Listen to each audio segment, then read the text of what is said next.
TV32 Montgomery. C Sports presents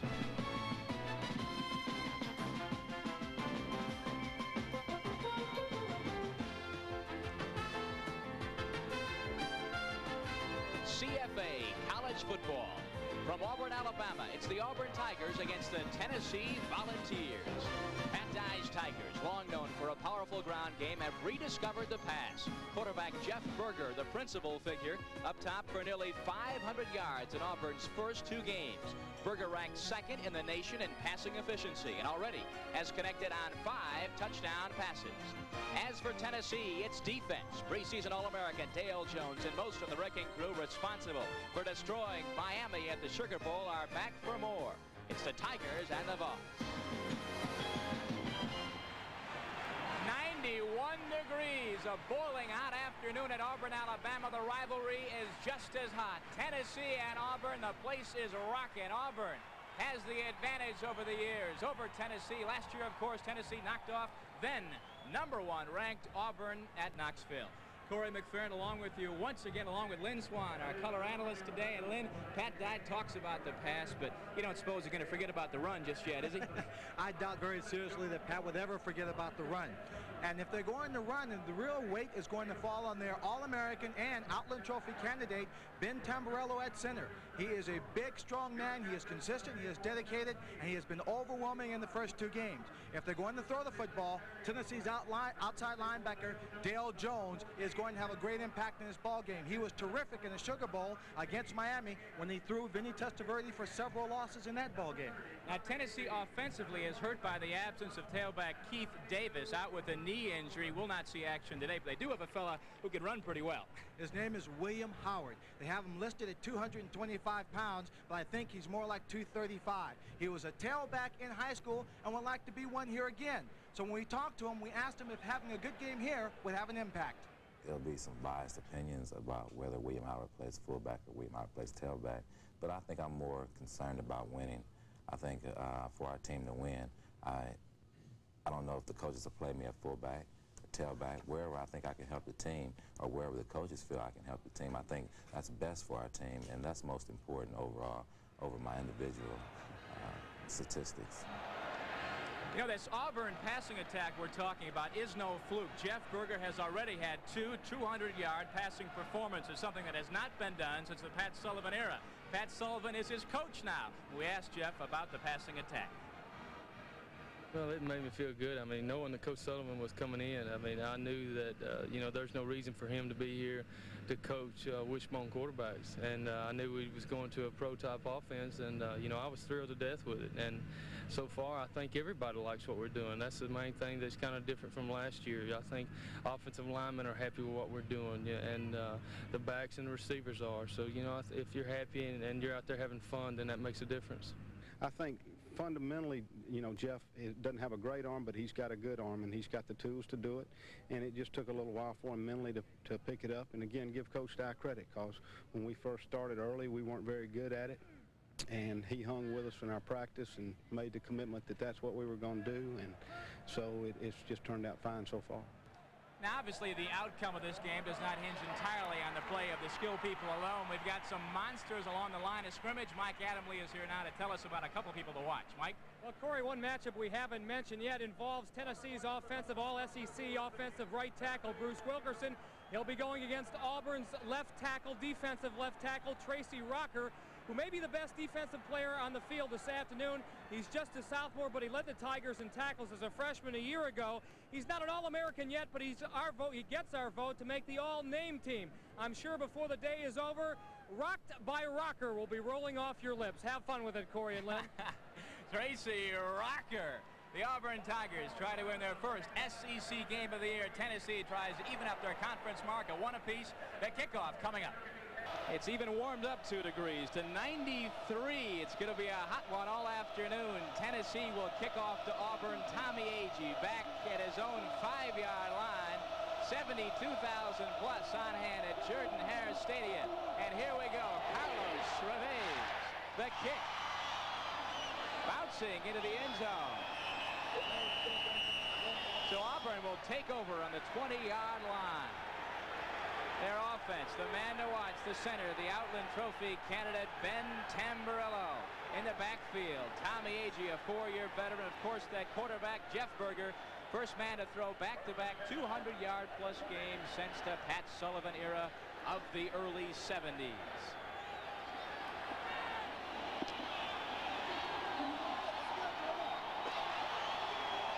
Berger, your quarterback.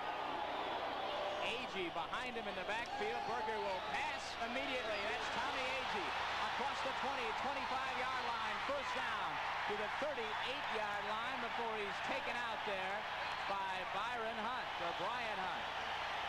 So a big gainer to open it up for Auburn, Tommy Agee. Tennessee's defense among the down linemen, Mark Hovanek. He leads Tennessee in big plays, a sack and 3 tackles. And here's a guy that Johnny Major says is the toughest player ever to perform at the University of Tennessee, Dale Jones, the outside linebacker. First and 10 from the 38-yard line. Pitch to Jesse. Cuts back towards midfield. Up close to the 45-yard line, where he's tackled by Terry Brown and Fred Bennett. Pat Dye was a man of his word, coming out with the first play of the ball game being a pass. I think that second play in the back cutting way across the field to get back to the center line will tell you something about the respect they have for the right side. When you're in trouble, a back always runs back to the strongest part of the offensive line. Second and 3. Auburn will use this formation in short yardage situations. Reggie Ware stacked up big. Dale Jones, the man we referred to a moment ago from Cleveland, Tennessee, the right outside linebacker, is there to stack Reggie up. Take another look at it. You see the play going just off tackle to the right, and right there Dale Jones does a good job. Now everyone in front of him is off defensive line, just filled in the gaps. It was his responsibility to come in on that offside position. He does it, makes a stop, and then waits for help.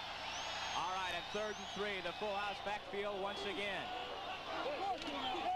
Tommy Agee, right side, diving, and I think he's got the first down, but there is a flag on the play. Fred Bennett is there for the stop by Tennessee.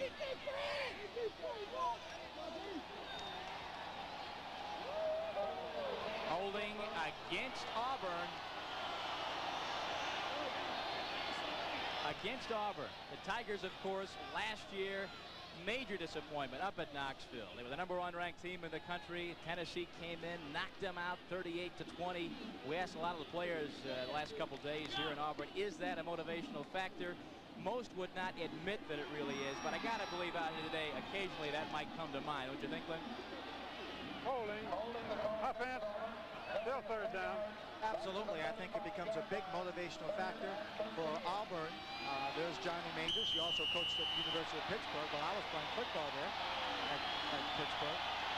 But they want revenge for taking away a national championship here in Auburn. It's 3rd and 13 after the penalty ball at the 34-yard line. Berger, a lot of pressure, weaving his way out. He's going to run it, and he's going to be tackled at the 42-yard line, way short of the first down yardage. Kelly Ziegler was there. Number 74, Brian Hunt, the middle guard, was there putting a great deal of pressure on Berger. Berger did a very good job of just stepping into the pocket and finding a little bit of open room. Brian Schulman punting for Auburn. It's a good punt back to the 10-yard line. That is Thomas Woods, who was upended immediately at the 15-yard line.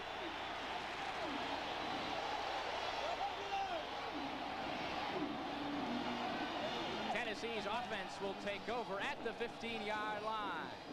Wilkerson, Bruce Wilkerson, the right tackle, second-team All-American in the backfield.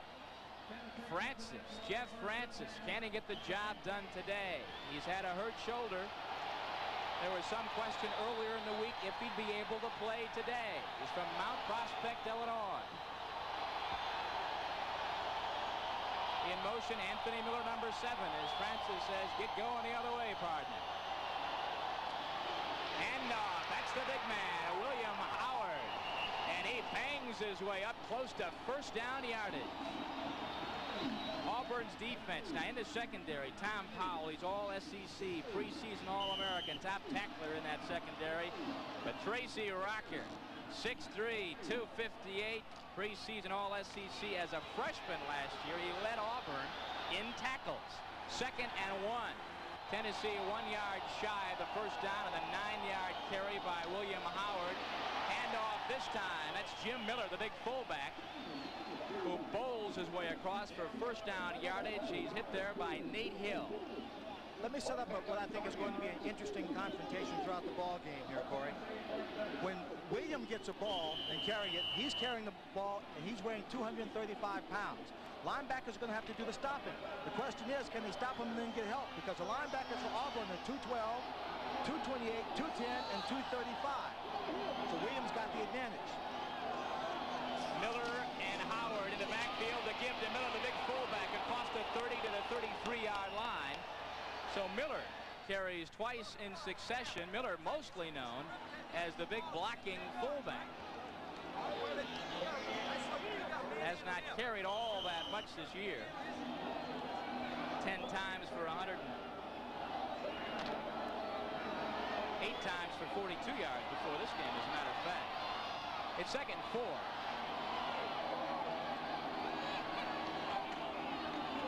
Howard. He is crushed on the left side. Big Nate Hill. Nate Hill, number 99, out of LaGrange, Georgia. And here's a kid who, off a tremendous performance last week, has won a starting spot. He had 12 tackles against East Carolina. He stopped here, but look at the power he has when he hits his people. Look at that Auburn helmet just snap back. And if he can keep doing this throughout the afternoon, he's going to wear those young boys down. At 184 yards 2 weeks ago against Mississippi State. Francis sending Terrence Cleveland another foot or two outside. 3rd and 2. He puts it up, and it's overthrown. That ball intended on the far side for Clinkscales. Joey Clinkscales, the outstanding split in for Tennessee. So Auburn holds. Auburn did a good job. Tennessee will call a lot of plays, audible a lot of plays at the line of scrimmage. That time I think Auburn gave them a bad read and was able to stop them on that play. Back to punt for Tennessee, Bob Garman. He has a 43.4 average so far this year. And interestingly enough, you know where Bob's from? Birmingham, Alabama. Trey Gaines knocked out at the 40-yard line. So Auburn will try to get their offense in gear from their own 40. There's no score early in the first quarter from Auburn, Alabama. Tennessee acquired its nickname Volunteers in the early days of the 19th century, when General Andrew Jackson took large armies to fight Indians and the British at the Battle of New Orleans.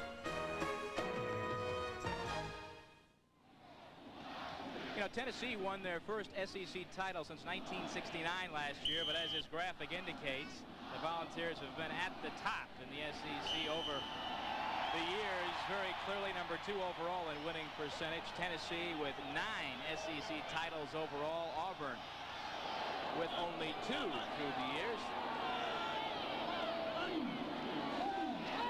Berger from the 40 sees nothing and loses about 3 yards, and Dale Jones, the linebacker we've been talking about, is the man to bring him down. Yeah, he was right there. We'll take a look at it again. He's getting pretty good protection here, but just look at the pressure coming through from the outside, from the inside. Now he decides he's got to run with the football, but it's too late. Dale's right there to capitalize on the move inside. Berger had 245 yards in the air against the University of Tennessee, Chattanooga, 219 yards up top against East Carolina.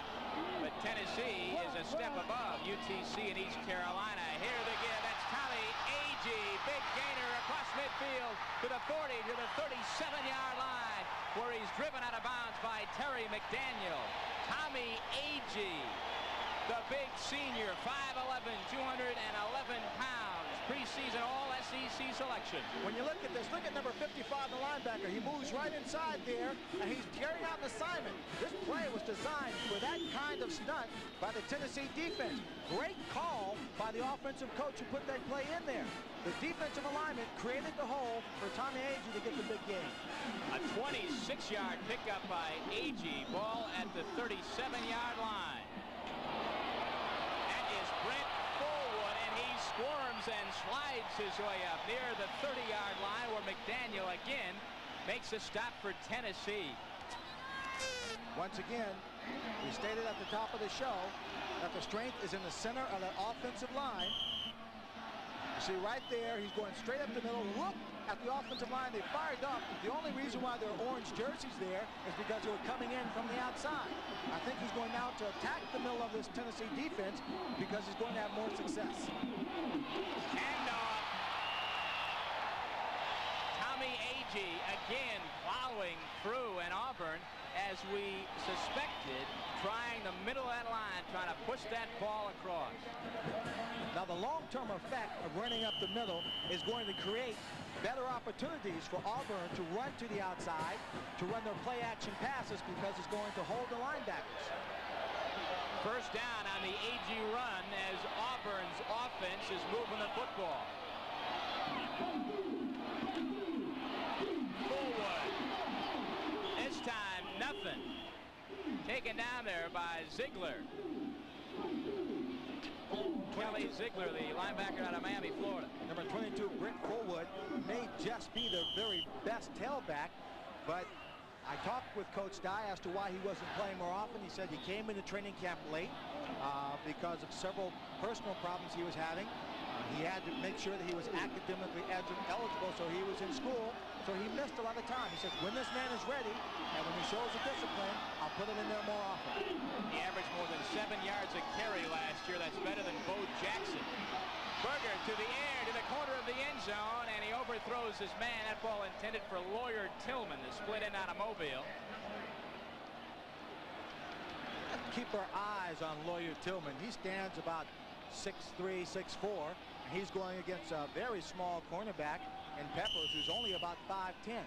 So I anticipate seeing some plays throughout this afternoon where they're just going to match up height against no height. There's Pat Dye. The last 4 years with 37 victories. His club, the third winningest team in the nation in that span, tied with SMU. 3rd and 7. Berger, the option. The pitch back, Agee. About the 19-yard line. Bennett is in there, along with Dale Jones and Terry McDaniel, and they snuffed that play out in a hurry.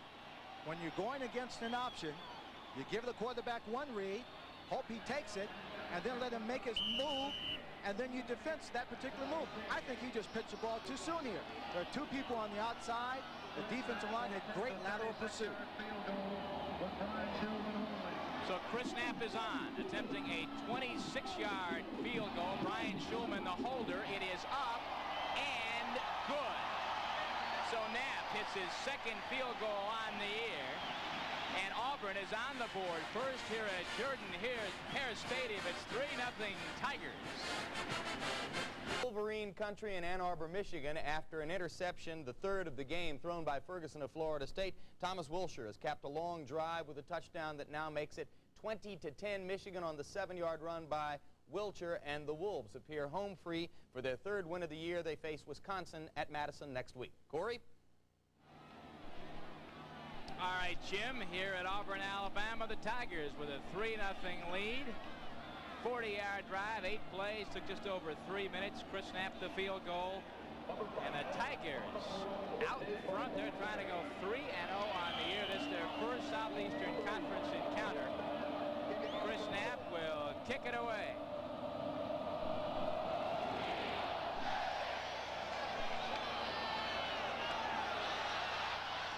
Thomas Woods across the 20, gets to another man, still on his feet, and dives across the 30 to the 32-yard line. Thomas Woods, good agility and a nice return. Thomas Wood also has a bit of a sore knee, so I don't know how long we're going to see him on the kickoff returns and the punt returns. The fastest man, and then I think would probably be the best receiver and punt returner, is number 7, Anthony Miller. Former All-American junior college player out of Pasadena City College. You watch him, number 7. This is Francis, the handoff to Howard. He is tripped up immediately. That is number 96, Benji Rowland, the big nose guard out of Eastman, Georgia, who makes this stop for Auburn.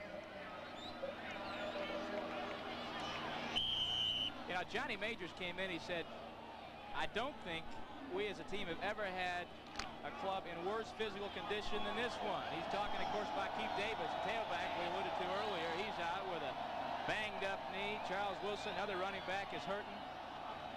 Francis has been banged up as well. Howard breaks away, and he's first down. The yardage to the 43-yard line. That's some powerful running, then. Some very strong running. You know what I like, Corey, about the fact that the fullback is switched to a tailback? When you're at the fullback, you have to make up your mind very quickly where the holes are opening up and so forth. It develops better eyes for reading the blocks very, very quickly. He comes down from his tailback position. He gets more time, but he's more definitive about where he wants to run. 6 carries and 33 yards already. Francis, the ball is loose, and he will recover himself on the 16-yard line. That was big number 92, Ron Stallworth, who stripped the ball out of Francis's grasp, and a big loss for Tennessee, but they do have the football. What a great play by Stallworth. I was looking downfield, so looking at this replay will be the first time that I actually see this. This is a good move. Ball goes up in the air, he just reaches back, and the ball is fumbling around back there. Francis does a good job just to get back to it, but all in all, it ends up a minus 32-yard play. So Tennessee's looking at a 2nd and 36 here. Good shot of Ron Stallworth, who's gained some 30 pounds since enrolling here at Auburn. One of the strongest fellas on this team. Berger to throw, and a nice catch at the 25-yard line. That's Terrence Cleveland. Terrence Cleveland did a good job of getting down as he was about to get hit. You'll see it here. Almost looked like he's going to get crunched between the two backers, but instead they more or less hit themselves. Good zone pass just in between coverage. So it's 3rd and 27. They're going to kick it away. A quick kick. And Auburn's going to finally pick it up at about the 29-yard line, and back in there was Bob Garman, who kicked that ball away, a 46-yard kick, and you don't see that too often anymore. So the quick kick works well for Tennessee. Auburn's football on their own 29-yard line. The Tigers lead by 3. The Auburn Tigers played in the 50th Sugar Bowl in 1984 and played in the 50th Cotton Bowl in 1986. Just under 4.5 minutes to go here in the first quarter at Jordan-Hare Stadium in Auburn, Alabama. The Tigers lead it by 3 as Johnny Majors very quickly slips in his punter Bob Garman on a 3rd and long situation. The quick kick, and Auburn has the football on their own 29-yard line. Backs in the eye. Berger, the handoff, Fullwood, still on his feet, still pulling away. Good second effort. Finally brought down the 35-yard line there by Terry Brown. You see why he might be the best tailback for the Auburn Tigers. He hits this outside, and he is stopped basically at the line of scrimmage. And the rest, the gain he gets out of this play is just on his own power, his leg drive. Look, he never stops, steps over people, doesn't lose his balance, and even on a pretty clean shot like that one that brought him down, he still is up and driving. 2nd and 4.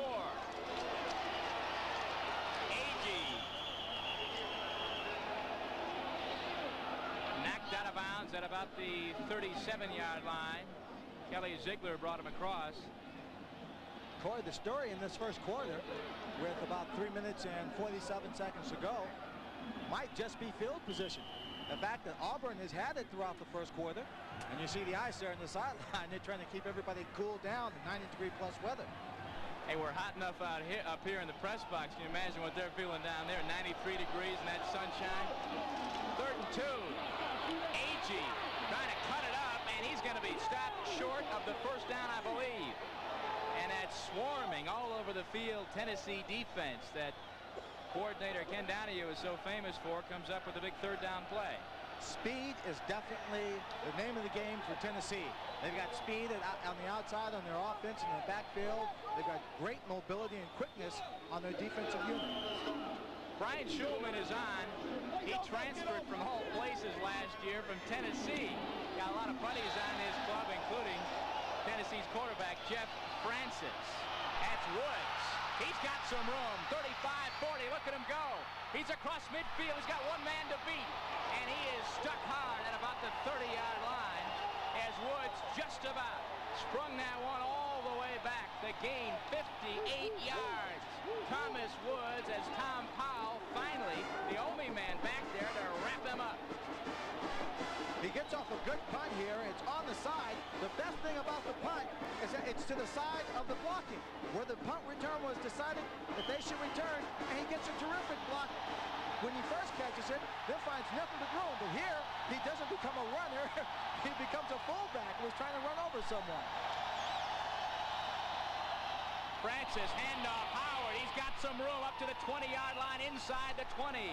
And suddenly, Tennessee is right there. Gary Kelly makes the stop for Auburn. Once again, it's William, the tailback. Look at him. He takes the ball, runs like a fullback straight ahead. Now watch him how he protects the ball. He always protects that football when he gets into a crowd.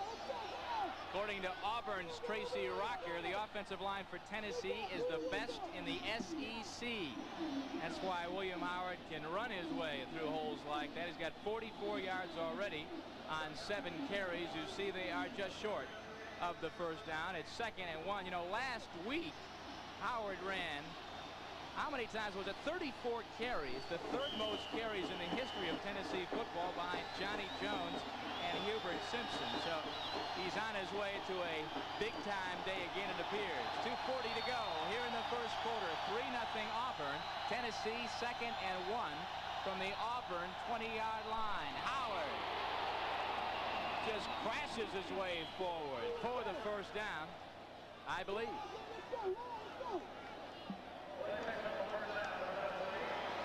Yes, it is.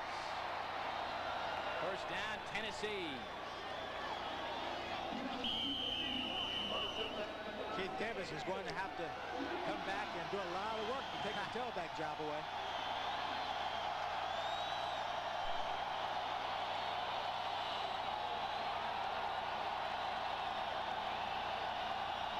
Francis looks over the defense. He's going to give it to Howard. Loose ball. I believe Auburn's got it. And they do at the 20-yard line. Francis and Howard fail to connect. Auburn's football.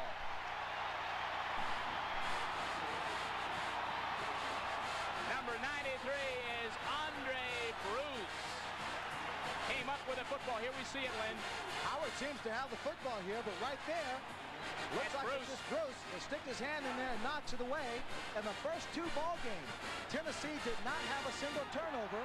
But here in a game with 2 minutes left to play in the quarter, they turn it over, taking away a scoring threat. Today's small cars are... Majors can't be terribly pleased about that turnover, but at the same time, it's been a long time since he's seen a running back fumble a football. He certainly has. As a matter of fact, his running backs have not fumbled a football from several games, including the Sugar Bowl, and all the carries they had there. Forward. Harris blocking. Turns the corner. 30-yard line. Knocked out there by Terry Brown. Big Brent Fullwood, the leading rusher on this football team. Michigan defeating Florida State today. Pittsburgh, big over West Virginia as we take a look at some of the finals around the country today. Clemson easily over Georgia Tech. It's good to see someone winning in Pittsburgh. Ole Miss victorious today. 2nd 1, 9-yard pickup by Fullwood. Collis Campbell now in the game, number 38. But to give that time, the first man through, Vincent Harris, who's up to about the 34-yard line. Good for the first down. Look at Northwestern today, winning big.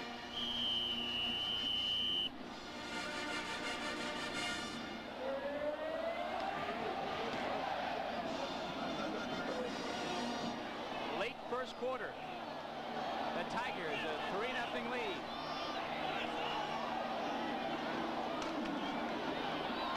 Pitch back. That's Collis Campbell. He's going to be hit for a loss. Good defensive play. Charles Kimbrough is in there. But there was number 54, excuse me, Dale Jones, who got in there, made the first contact, good pursuit, forced him to stay deep in his own territory, then let Charles Kimbrough come up and make the final stop.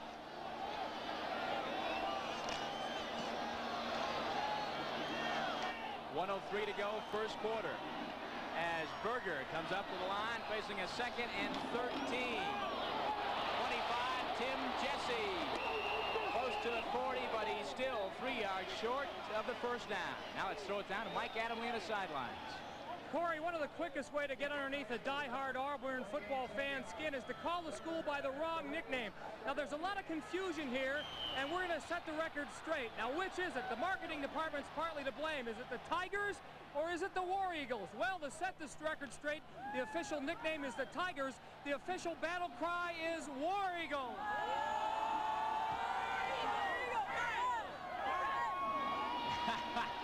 Third and 3. Berger going to hang it out. I think he just threw it away there. Nobody was around. He certainly did. When we sat and talked with Pat Sullivan yesterday about Berger and his progression as a quarterback, he said one of the things he's doing good now is not making the mistakes. Here he wants to throw the quick screen, but he sees there's someone right there to pick it up, so instead of turning it over or going for getting a loss, he throws it away. Chauvin on the kick again. This time he's going to make sure Woods doesn't get much of a head start. And here he is, back on a 15. Oh, is he hit? That is number 48 for Auburn, Alvin Mitchell. What a hit. What a hit. What an arm. He must be in the weight room just doing those one-handed curls, because that's all he gets is just one arm right under his collar. Looks like, good thing he didn't grab onto that face mask, or else he'd be looking for his head. 6 feet, 225-pounder out of Venice, Florida. And watch the right arm here. Oh, boy. Oh. He is real lucky. That's got to hurt. Remember now, Woods is only 5'10", 160 pounds, so went down in a heap there. Right, final seconds, first quarter, Tennessee on the 12.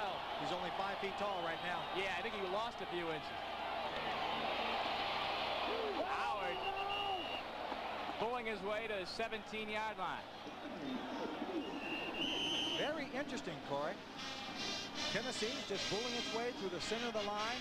Auburn doing as much as they can to fight them, but Tennessee is having a great deal of success. We're at the end of the first quarter, Auburn ahead.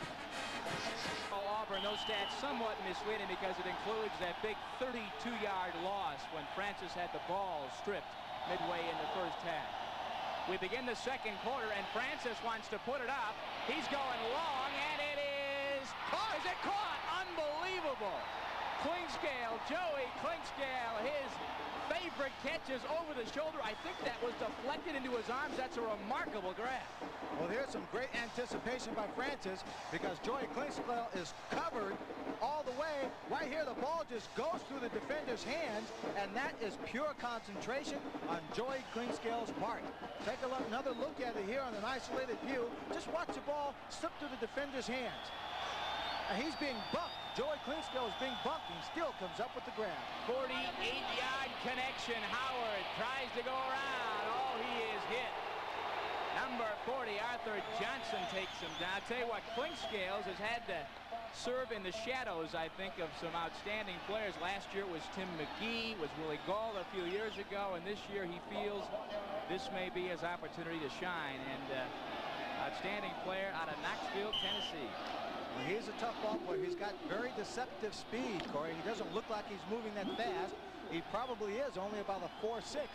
And that's not bad speed, but it's not superior speed. 1 yard loss. It's 2nd and 11.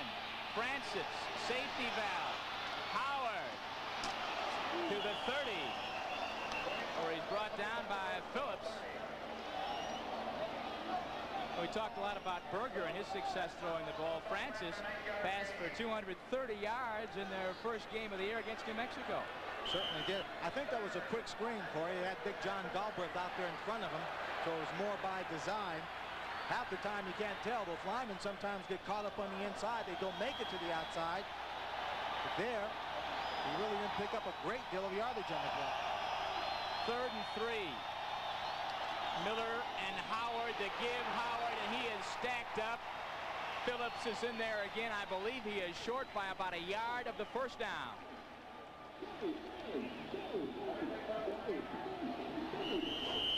Someone's down on the field. I can't see who it is.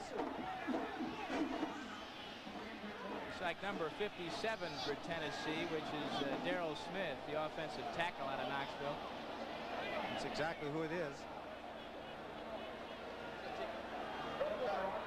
Once again, Tennessee has been plagued by injuries in the first 2 games. Now another one in the 3rd. Well, they have. Johnny Majors got to be wondering about his condition. Next week, the undefeated Alabama Crimson Tide will entertain Lou Holtz and the Fighting Irish of Notre Dame. You know, Alabama, he might just be as good as anybody. They're very, very strong. You know, Perkins came in there and had his problems building the program, trying to adjust from the professional ranks where he was the coach of the New York Giants. Took him a couple years. He adjusted. And right now, wow, Notre Dame leads Purdue 10-0 going after their first victory of the year. Lou Holtz, you figure it's just a matter of time. Had some close ball games earlier. Well, if you saw him playing that opener against Michigan, you got a flavor of the kind of results he can get and get in a hurry. The way that club played, they really should have won that ball game. They really should have. They just didn't penetrate and get the points when they were down in scoring territory. They had the opportunities, and they maybe just tightened up a bit. The pressure got on them, whatever. They didn't win the ball game. Hey, you talk about backs and great ones. Andrews, Brooks, and Cribbs, who actually played together at the same time in the late 70s, right here at Auburn. Lionel James came just right after that. Of course, Bo Jackson. Wow. You look at William Andrews and Bo Jackson. Of course, Bo Jackson decided not to play football. Outstanding people in terms of just running the football, as you see Smith being taken off. But those other 3 guys, 3 of the best multi-purpose backs in the entire National Football League. They do everything for you. And the group of backs they have here at Auburn today as a group, probably the best since that Cribbs, Brooks, and Andrews group back in the late 70s here at Auburn. Revays will try a 36, make it a 46-yard field goal for Tennessee. He's got the leg for it. I don't know if it's going to make it this time. It does not. It is short and wide right. So Revays fails on a 46-yard field goal effort as Tennessee attempted to tie this ball game up. The Tigers still lead. We're early in the 2nd. The post-Bo Jackson era going just fine so far for the Tigers. Coming in at 2-0, trying to make it 3-0. In fact, we talked to several of the players about that, about what it's like to face this season without Bo Jackson. And that is Tim Jesse, who powers for about 3 yards. And most of them told us that, hey, we relied so much on Bo last year. Ben Tamburello told us that, hey, we think like we're going to be a better team because everybody realizes they have to do that much more, relying on everybody, not one guy, to get us out of tough situations. He says that's the difference this year. Flag on the play. Holding against Auburn.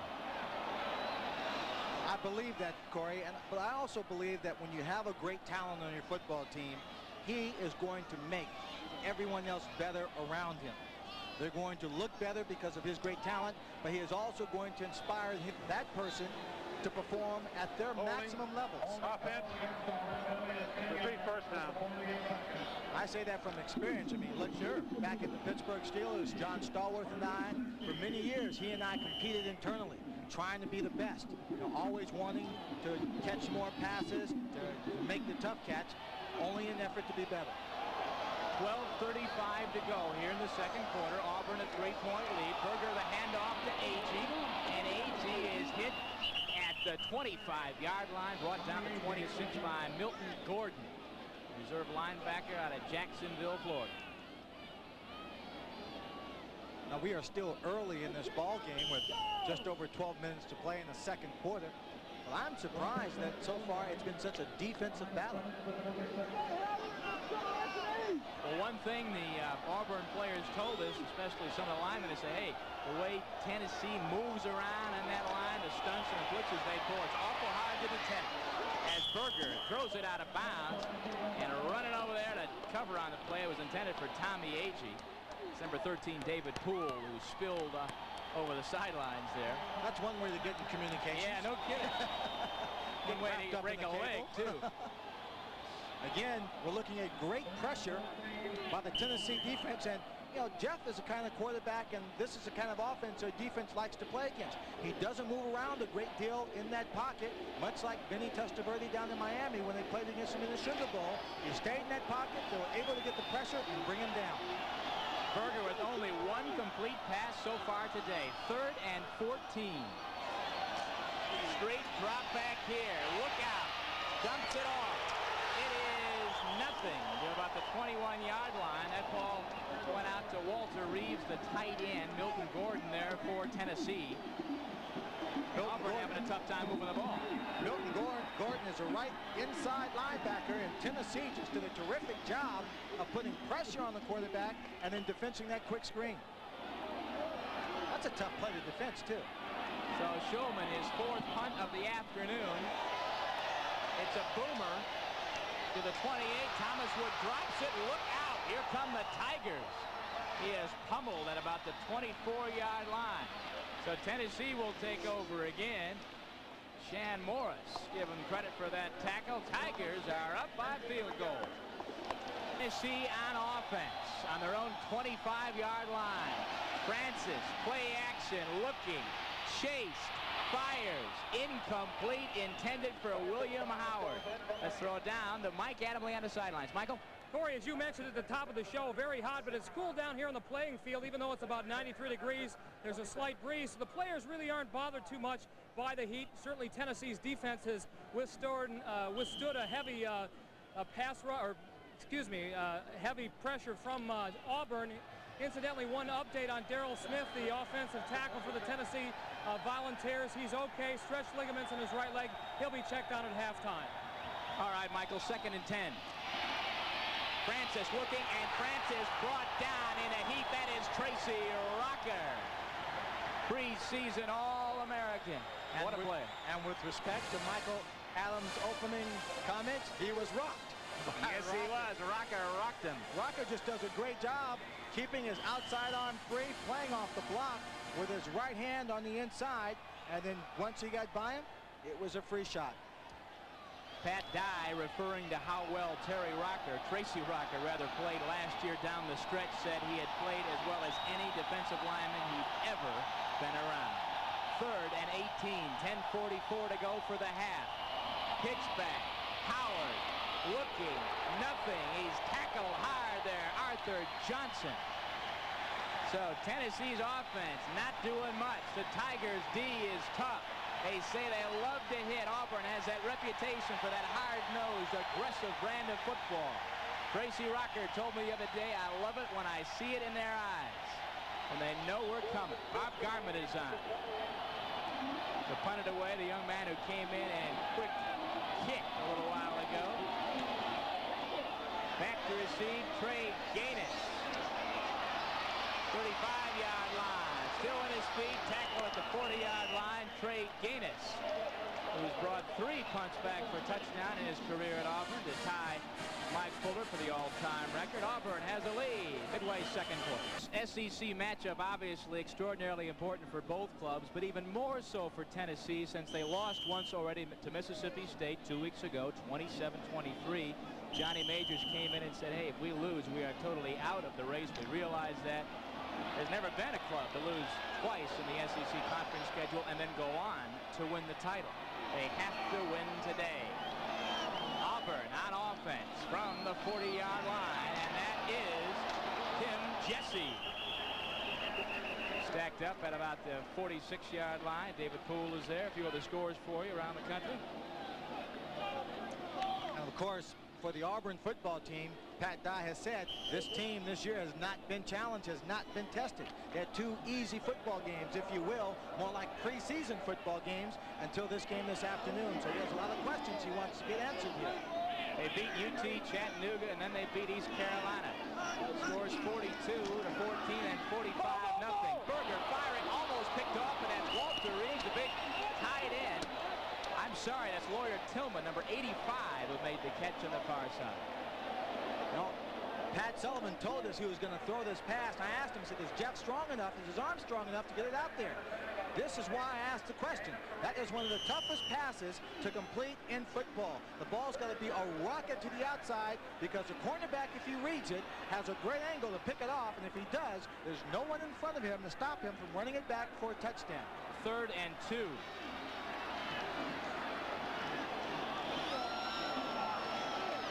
Handoff, the big guy, Reggie Ware, the designated runner from short distances across midfield for the first down yardage. Reggie Ware stands 6'2", 243 pounds. Former Parade High School All-American, and I think I give it to a guy who weighs 245 in that situation. You betcha. Run right through a wall. So first down Tigers. You got 9 minutes to go here in the half. Auburn up 3-0. Play action. Berger wants to toss it. Looking for AG, I believe. So far, Berger having very little success. That's Brian Kimbrough on the sideline. Looks like they're working on his hand. Kimbrough starting outside linebacker. There's Pat Dye hunting for his 99th career victory today. They got somewhat of a victory last night as Auburn has decided to build a new multi-million-dollar sports facility here. Berger, that's complete, and that is Walter Reeves, the tight end, over the middle, inside the 30 to the 27-yard line, and Reeves coming in, only caught 2 balls all year long. And that time it's just a quick pass.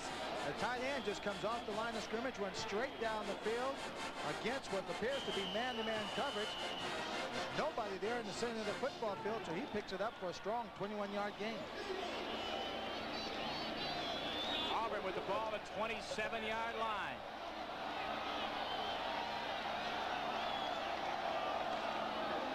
Berger wants to put it up again.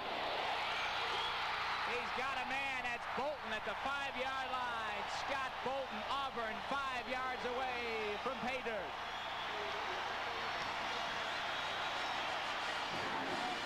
Tennessee looks like they're in a blitz, but they don't come with a blitz. Still, they're in man-to-man coverage.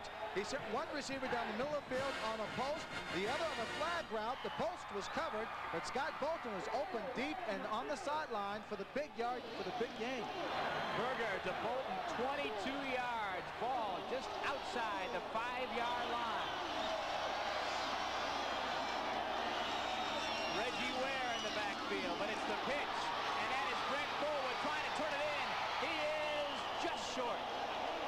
The 1-yard line. Knocked out by Peppers and Brown, along with Darren Miller, and Forward just about got in.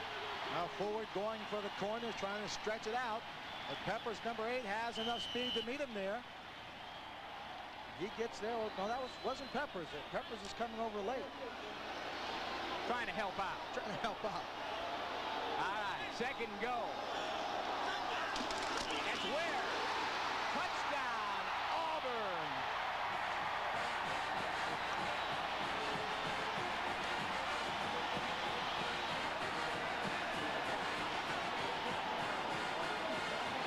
Big number 36, Reggie Ware, gives Auburn a 9-point lead. That's his 3rd touchdown of the season. Wouldn't want to have to stop that fella, 243 pounds. Extra point, Chris Knapp. It's good.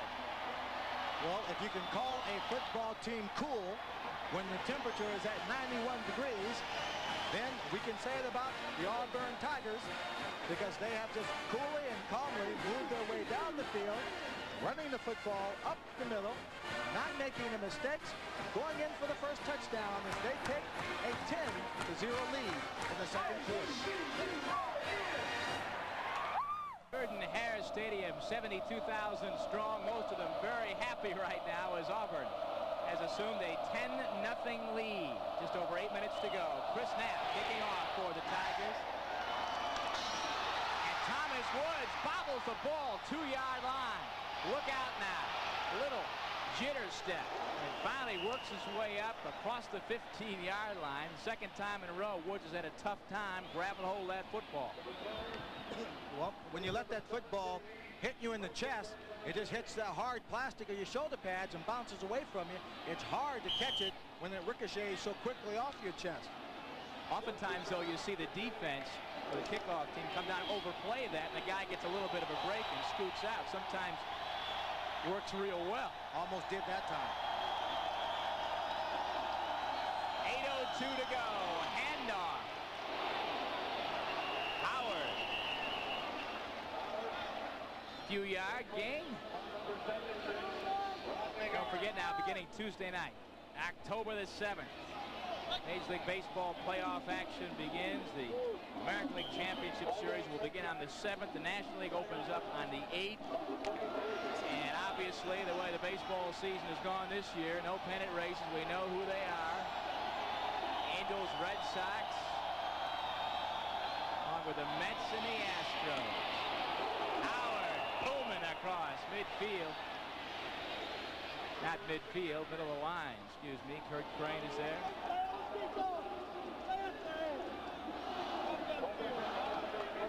Kurt Crane, inside linebacker, interesting story.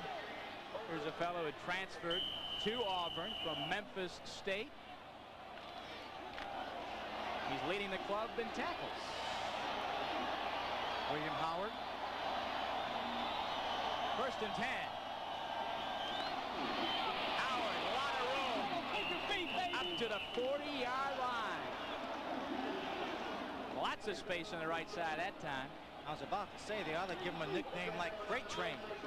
But with that deep voice of his friends call him DJ for disc jockey. He's got one of those deep resonant voices that just carries a mile. Howard already with 59 yards on 14 carries. First down again for Tennessee. Ball at the 39-yard line.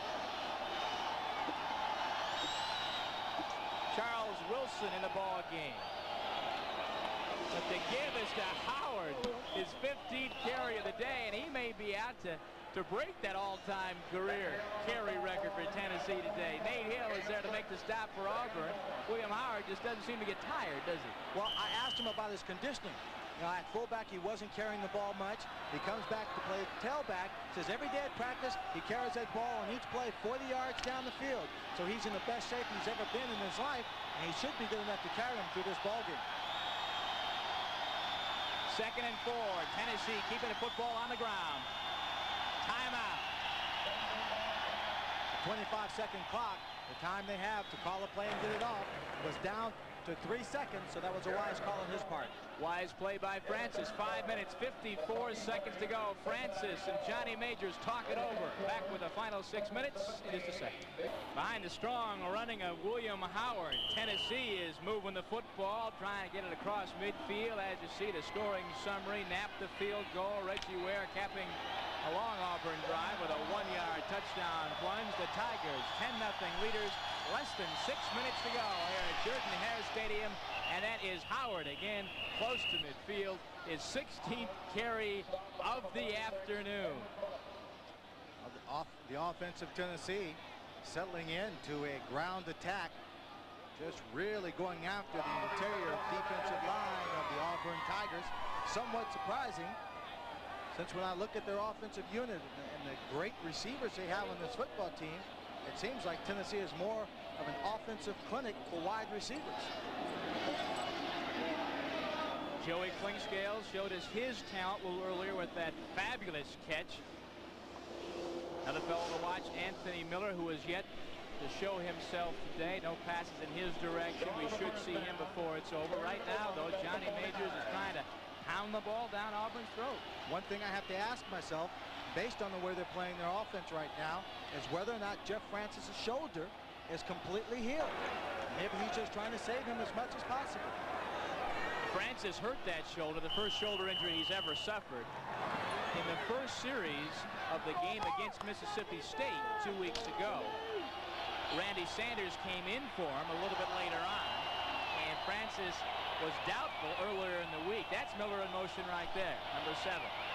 Berger going up. Let's see if he's got an arm, and he does, but it might be picked off. Overthrown. Again, it was intended for Miller, the man covering Tom Powell, the all-SEC free safety. And Miller never really had a chance for that ball. Well, Miller didn't have a chance. There was nothing really on that pass either. I mean, that's a long pass. He had to put that one in the air, close to 50 yards. But you see, he gets it up in the air. Miller is just double covered with the squeeze is put on. He doesn't have a chance to use his speed to go after the ball. I'll tell you what, if he put more on it, it would have been an Auburn interception. 4th and 1, and Tennessee is going for it. Be willing to bet it's going to go to the second man through William Howard. Auburn knows the same thing. The pitch. Oh, a great defensive play. Auburn, Sean Morris comes in from his strong safety slot. Tackle behind the line of scrimmage. Auburn knew what was coming. Great defensive effort. Well, that's one of those chalkboard plays where you look at film and you decide on what you want to do in this situation. We don't see it here, but the defensive line just taking on people, creating the opening, and right there, Sean just comes through for the biggest play defensively of this ball game. John Morris, whose father, Larry Morris, played for the Chicago Bears back in the 60s. I'm sure his dad is beaming wherever he is today. 1st and 10, 45-yard line. Berger wants it all. It's up top, and it's incomplete. That ball intended for the flyer. Kid name Alexander Wright. His 40 time, what is it, 4.2? 4.2 seconds, and they said when he comes into the ball game, look for it deep. And Pat Dye was a man of his word. They put him in the ball game. He streaked down the sideline. It was a tough catch, but he had a chance to make it. He's only made one catch all year. That was for 33 yards against East Carolina, but he is the fastest man on the team, and that's the only kind of a throw that probably is going to head in his direction. Berger, as you see, was 61 yards on the day. We've got 5:03 to go. Little confusion. Berger will jump on the football. Exactly what he should do. Jesse and Berger, a mix-up in the backfield. Berger does the wise thing, just falls on the ball. Well, it looks like he's trying to do some kind of like cross action there. But you can't blame the quarterback. You can't blame the tailback. You blame both of them in a situation like that. I don't know who made the mistake. A wasted play for the Tigers. They face a 3rd down and 14 situation. Jesse in the slot, Agee the single. Set back, look out. Berger is tackled behind the line. That is Mark Hovanek, who is the big man on this, the big play man for Tennessee. He had 4 big plays coming in. That is his 2nd sack of the year. Had a little help from number 74, Brian Hunt. As Brian and Mark just team up on the blitz here. Brian Hunt makes him duck. Mark lays him out. Hovanek led Tennessee last year with 8 quarterback sacks and a shanked punt this time by Brian Schulman, and Tennessee will get the ball back at about the 43-yard line. Now let's visit the UT campus. Francis, he just came back in time to see the incomplete pass intended for fullback Jim Miller. That punt by Schulman, only 17 yards. Came in leading the SEC, I should say 2nd in the SEC with an average just under 46 yards a punt. So Tennessee facing a 2nd and 10 now after the incomplete pass by Francis. They're on their own 42-yard line. We've got 3 minutes and 47 seconds to go. They trail Auburn by 10 points. It's 10-0. Pete Peniska. Big flag thrown out in the field. Peniska's first carry of the afternoon, good for a couple of yards. So try to figure out what this penalty is all about. See the size of that flag he just threw out there? It's like a picnic blanket. It does.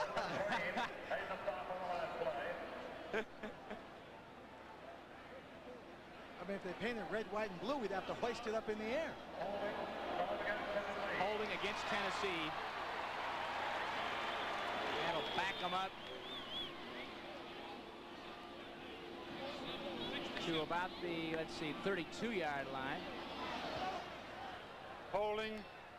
Offense, 10 yards. So it sets up a 2nd and 20 for the Vols.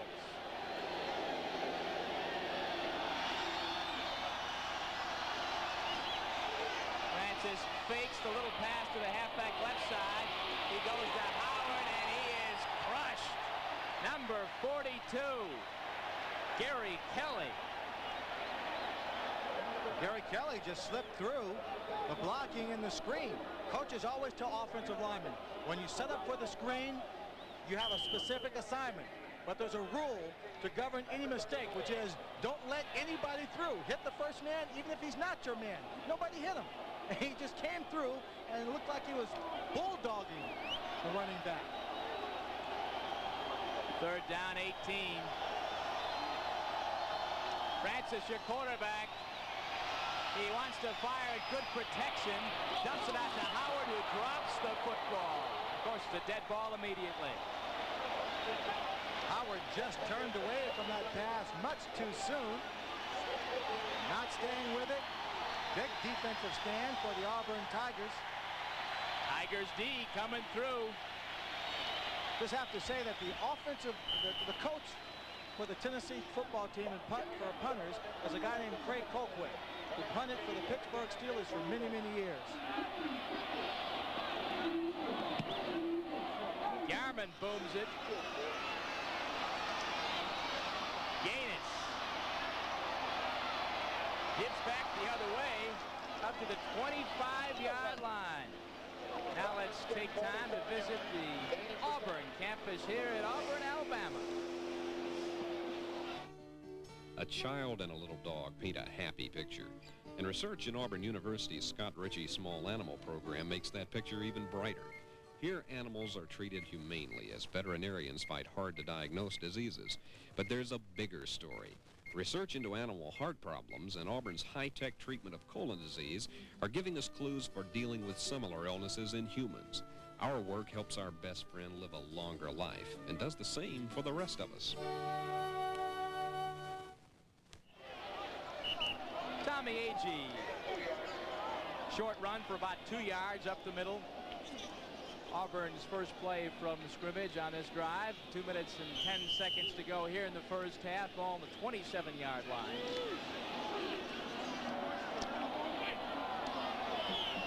As Pat Dye said, he wanted to be able to throw the ball when he had to. He's done that today. We're not looking at the BYU of the Southeastern Conference, but it is a throwing attack that they haven't had here in a long time. Brett Forward, good breaker. Look at him go. He's brought down the 45-yard line. He's mad at himself. He had one man to beat. He might have gone all the way. Boy, you see the quick acceleration this gentleman has. Gets to a hole and bang, he is gone. I think that was Mark Hovick who comes through, has a chance to make the tackle right there. Doesn't, and then he just takes off. Brent Fullwood, number 22, found the opening and turned on the Jets. I think it was Terry McDaniel that saved Tennessee from a long, long touchdown. As it is, at the 20-yard gain, Fullwood 6 carries, 49 yards. Berger to throw, steps up in the pocket. It is incomplete. Lawyer Tillman got a hand on it about the 37-yard line, could not pull it in. So the clock stops with 1 minute and 23 to go in the first half. Lawyer did a very good job of coming back at an angle to try and make that catch. The Tennessee defensive back Peppers was drifting back as if the ball was intended for him as a receiver. Had his arms outstretched like he was going to make a catch on the sideline, and Tillman just came through, made an effort for it. Auburn's defense so far, had a look at him there on the sideline, holding Tennessee scoreless. Volunteers unable to get on the board yet. Auburn trying to get on the board again here before the first half ends. That's Collis Campbell, driven out of bounds at about the 45-yard line. Ziegler was a man who came in and made the stop. Kelly Ziegler, the inside linebacker. On that play, he lined up like he was in the starting blocks for a race, Corey. You could read that was a blitz coming all the way. Now, Campbell is one of 2 running backs that Pat Dye and his coaches decided to redshirt last year, with Bo Jackson being the centerpiece. They didn't feel like Jesse and Campbell would get much playing time. Let's save them for next year. They agreed to it. They're getting a chance to play this year a lot more than they ever would have last year. Now, they probably were in favor of that move, and if coach didn't make that decision, they probably would have knocked him through the next day and asked him to do it. Yeah, exactly. There's Berger on the sidelines talking to Pat Dye. Nice haircut. Had the crew cut done along with about 25 other teammates last week.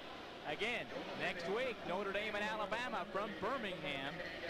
Alabama, as you know, undefeated. They are off this week. Notre Dame, at last report, leading Michigan State. They're leading Purdue, I'm sorry, by a 17-0 margin. The Irish and the Crimson Tide. Notre Dame beats Purdue today. Then they've got that winning feeling. They come up against a team like Alabama, ranked very high, a strong football team. They can make their whole season. Maybe they won't be a national championship team, but they could be a team that knocks off teams, and Notre Dame has scored again. They lead 24-0, I think I was told. 24-0. So the Irish getting primed for the Crimson Tide at Legion Field next Saturday. Don't forget, coming up just a couple minutes, all the scores on the Prudential Report. Highlights as well from games across America. A minute 18 to go. Auburn a 10-0 lead. It's 3rd and 11 for the Tigers. Berger almost intercepted. It should have been. That's Terry Brown at about the 40-yard line. That ball intended for Bolton across the middle. There was a blitz all the way. Offensive line of Auburn does a good job of picking it up. He's got his man downfield. He has to thread the needle, but he throws it just behind him. If he had thrown that perfectly, it would have been picked off by someone else coming across. Schulman shanked one last time. Fair catch. Andre Kramer. 37 yards on the kick by Schulman. So Tennessee has a minute and 5 seconds to see if they can't get something rolling, and I wouldn't think that Johnny Mazers would do anything other than something conservative here this last minute and 5 seconds. I'm not so sure. Last time I said that, I was went the other way, didn't it? Don't forget Monday night we got the Cowboys and the Cardinals from St. Louis. I'm looking forward to when they put Herschel Walker in at fullback with Tony Dorsett, and they just play that tandem all the time. Don't you think eventually it's going to head that way? I think it will.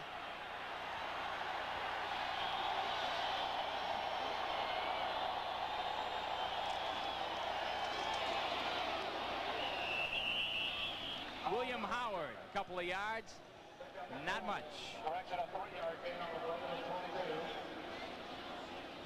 Ron Stallworth is in there, along with Tracy Rocker. That's fun to say, Tracy Rocker. The Tigers of Auburn, 93 degrees here at Auburn. 72,000 looking on. This little town comes alive on football Saturdays, I tell you. Simple handoff again to Howard. He's not going anywhere, as we thought. Coach Mazur's just going to run out the clock here with a couple of basic plays to end the first half.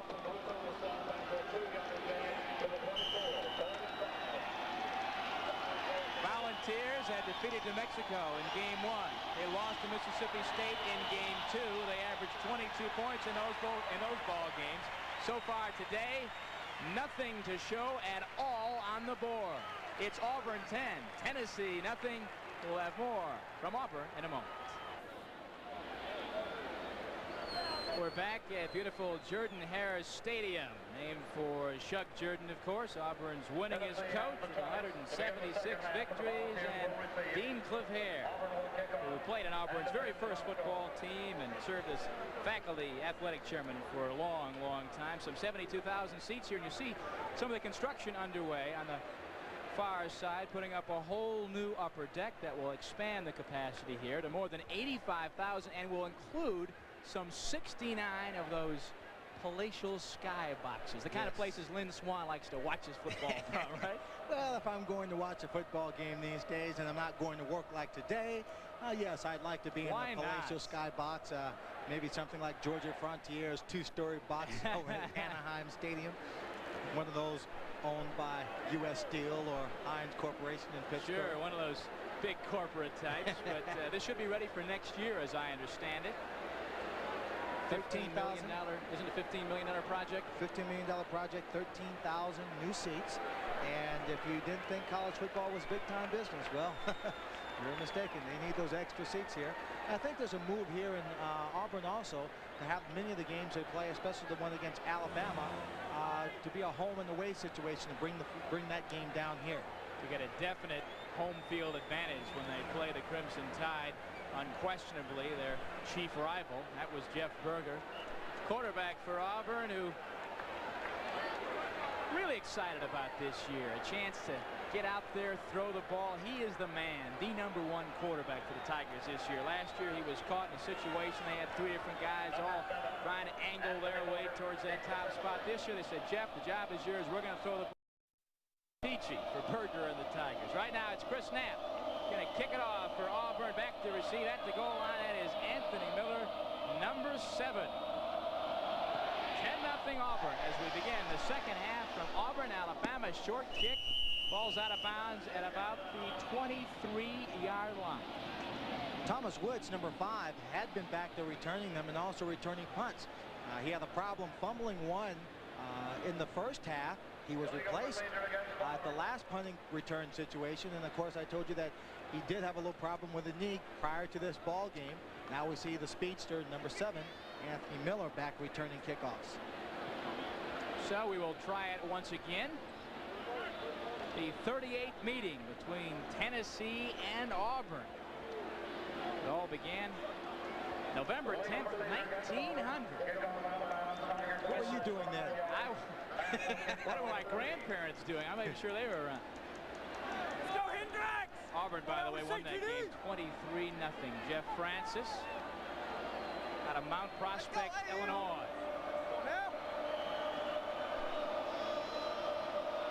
As we say, banged up his shoulder 2 weeks ago. Here's a squib kick by Knapp, bounding around the 35-yard line. And with the football is, looks like Jim Miller. Just got a score in on that Miami-Oklahoma game that all college football fans are interested in. Miami leads at 7-3 at halftime. At the end of the first half, and that's surprising. Oklahoma, having scored so many points in its previous 2 ball games, being held scoreless in the first half. Well, we saw him 3 weeks ago today, and I have a hard time believing anybody can keep him to 3 points and a half. As we begin the second half, the Vols with William Howard picking up just where he left off at the end of the first half, right up the gut. And Randy Sanders is your quarterback. Randy Sanders coming in, replacing Jeff Francis here on the first series of the second half. Sanders came in, replacing Francis in the football game 2 weeks ago against Mississippi State. He completed 10 of 14 passes that day, a 71% completion rate, no interceptions, no touchdowns, as long as 33 yards. Sanders at quarterback for Tennessee. And Johnny Majors told me last night he planned to use Sanders, just didn't know where or when. That pass intended for Anthony Miller, a wobbly pass, and Sanders off to somewhat of a shaky start on that pass. Well, he had number 42, Gary Kelly, linebacker, who came in and really got in his face, threw his hands up on that quick screen. They teach the linemen on that quick screen play to the outside to cut the defensive linemen so they can't get their hands up. He came in clear, got hands and body up for a play which Tennessee likes to run quite a bit. Third down conversions, as you see. Nothing so far. Here's our first opportunity of the second half. 3rd and 9. Ball on the 41-yard line. Sanders calling signals. He's going to put it up. He's going to run. He's going to be smothered. Benji Rowland, along with Russ Carricker, number 47 right there, stops Sanders and the Volunteers. And Tennessee's first series on offense goes nowhere. Trey Gaines back to receive for Auburn. Bob Garman in the punt once again. Sanders does not have quite the arm that Francis has. That is when Francis is healthy. Gaines inside the 15 on the far sideline, near sideline, 25-yard line. Trey Gaines holds the record for career punt returns at Auburn. He's been doing it since his freshman season. His coach says he's a Howard Twilley type of receiver. Very precise, not the great speed, but the good hands, reliable, make the tough catch for you. Good field vision, smart player. Number 12 is your quarterback for Auburn, Jeff Berger. Backs in the eye, you've got Agee and Brent Fullwood. Pitch, Fullwood, cuts outside, and he is hammered at the 30-yard line. Victor Peppers is there along with Andre Creamer. He ran that and one. Terry Brown. He ran that one very strong yesterday at the short practice they had. Just kind of walked through special team. He was on the practice field with sandals on. And he wasn't trying to be super cool or casual about anything, but he had a blister between his toes, and it just agitated him. So he just had the sandals out there, wouldn't agitate them too much prior to the game. 2nd and 5. Fullwood again. Still on his feet, still struggling, and I think he made the first down yardage for Auburn. Forward progress is enough for the first down.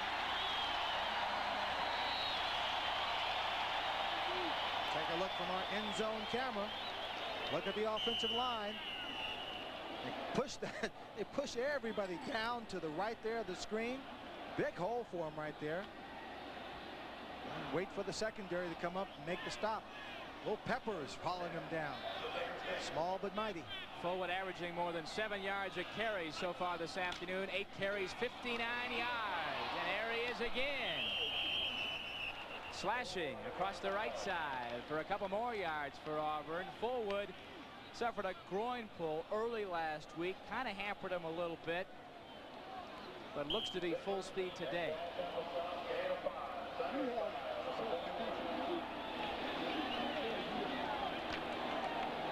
Led this Auburn team in a rushing in '84. That was the year Bo Jackson went down early with the injury.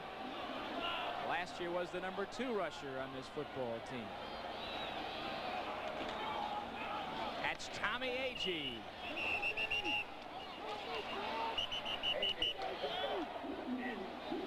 Short of the first down by a couple yards. Here's a guy real popular on this Auburn football team. One of the friendliest fellas out there. Totally unselfish player. And truly one of the big reasons why Bo Jackson was able to run for the kind of yardage he was able to compile the last 4 years here at Auburn. Tremendous blocker, getting a chance to do more than block this year for Auburn. The 3rd and 4 play. Berger, short pass, batted up in the air. That was Brian Hunt. Good defensive effort by Hunt as Berger's pass is batted down. And Auburn will have to punt the ball away. You can see the results of spending some extra time with the linemen, getting them to put their hands up in the air once the quarterback has committed himself to passing.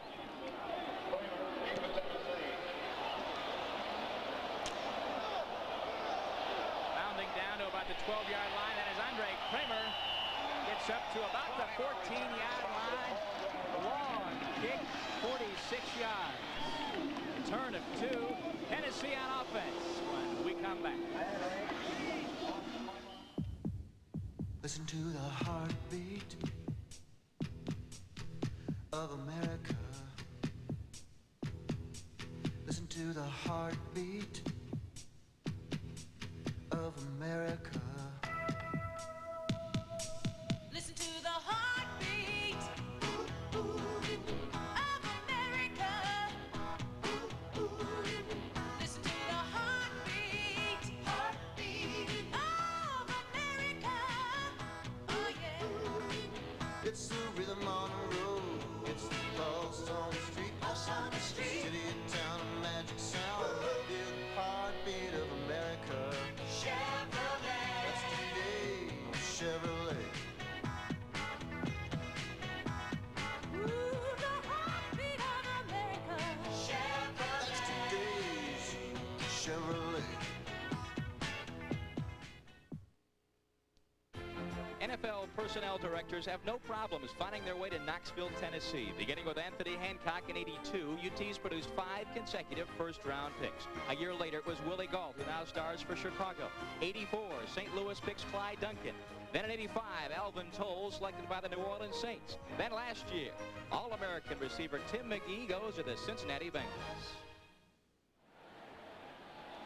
Tennessee, by the way, would like to think they've got another wide receiver who might qualify for a first-round draft selection. Talking about number 87, Joey Clinkscale. Split in out of Knoxville. The senior averaged nearly 20 yards a catch last year to lead this club. That's William Howard. Today, by the way, Clinkscale's just 1 reception. That was a magnificent one for 48 yards in the first half. And Clinkscale's only having the 1 catch is not because he hasn't been out there running pass routes. It's because they just haven't thrown the ball that much. William Howard's been running the ball well. And again, I'm speculating. I just don't believe Jeff Francis's shoulder has healed. Again, Randy Sanders, second series of the second half, is again at quarterback, shouting instructions to his wideouts. But it's a single handoff fumble. Recovers. Ron Stallworth grabs it after Tracy Rocker strips the ball away. Stallworth, big defensive play. He and Rocker team up. Tigers football. Watch it again. And for a football team that has not turned the ball over, for running backs who have not fumbled in such a long time in so many games, that's the second one of the day for William Howard, giving Auburn the ball on the Tennessee 19-yard line. Second Tennessee fumble, and the second time Auburn has picked up the ball. 10 minutes to go, third quarter. Auburn in excellent position to score again. Berger, forward, twisting, turning, he may go. 10-5, incredible touchdown.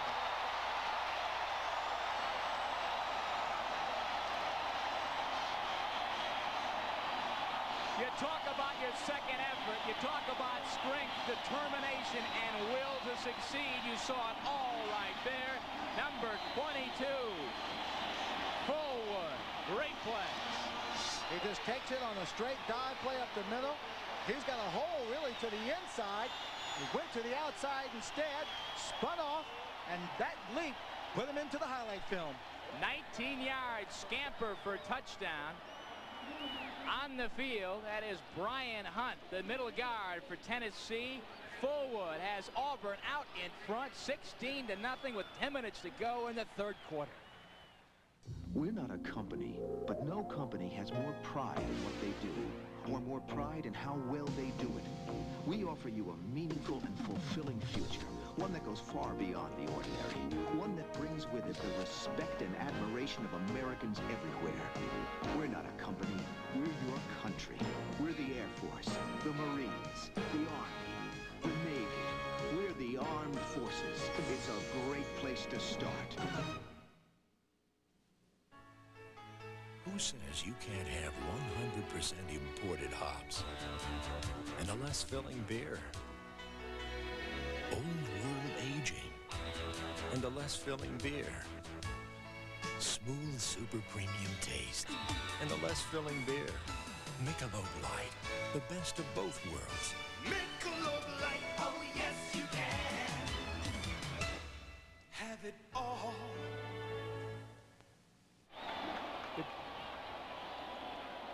9 minutes and 59 seconds to go here in the third quarter. This Auburn crowd electrified by the fine running performance from Brent Fullwood a moment ago, as you saw Brian Hunt hobbling off the field as Tennessee's injury woes continue.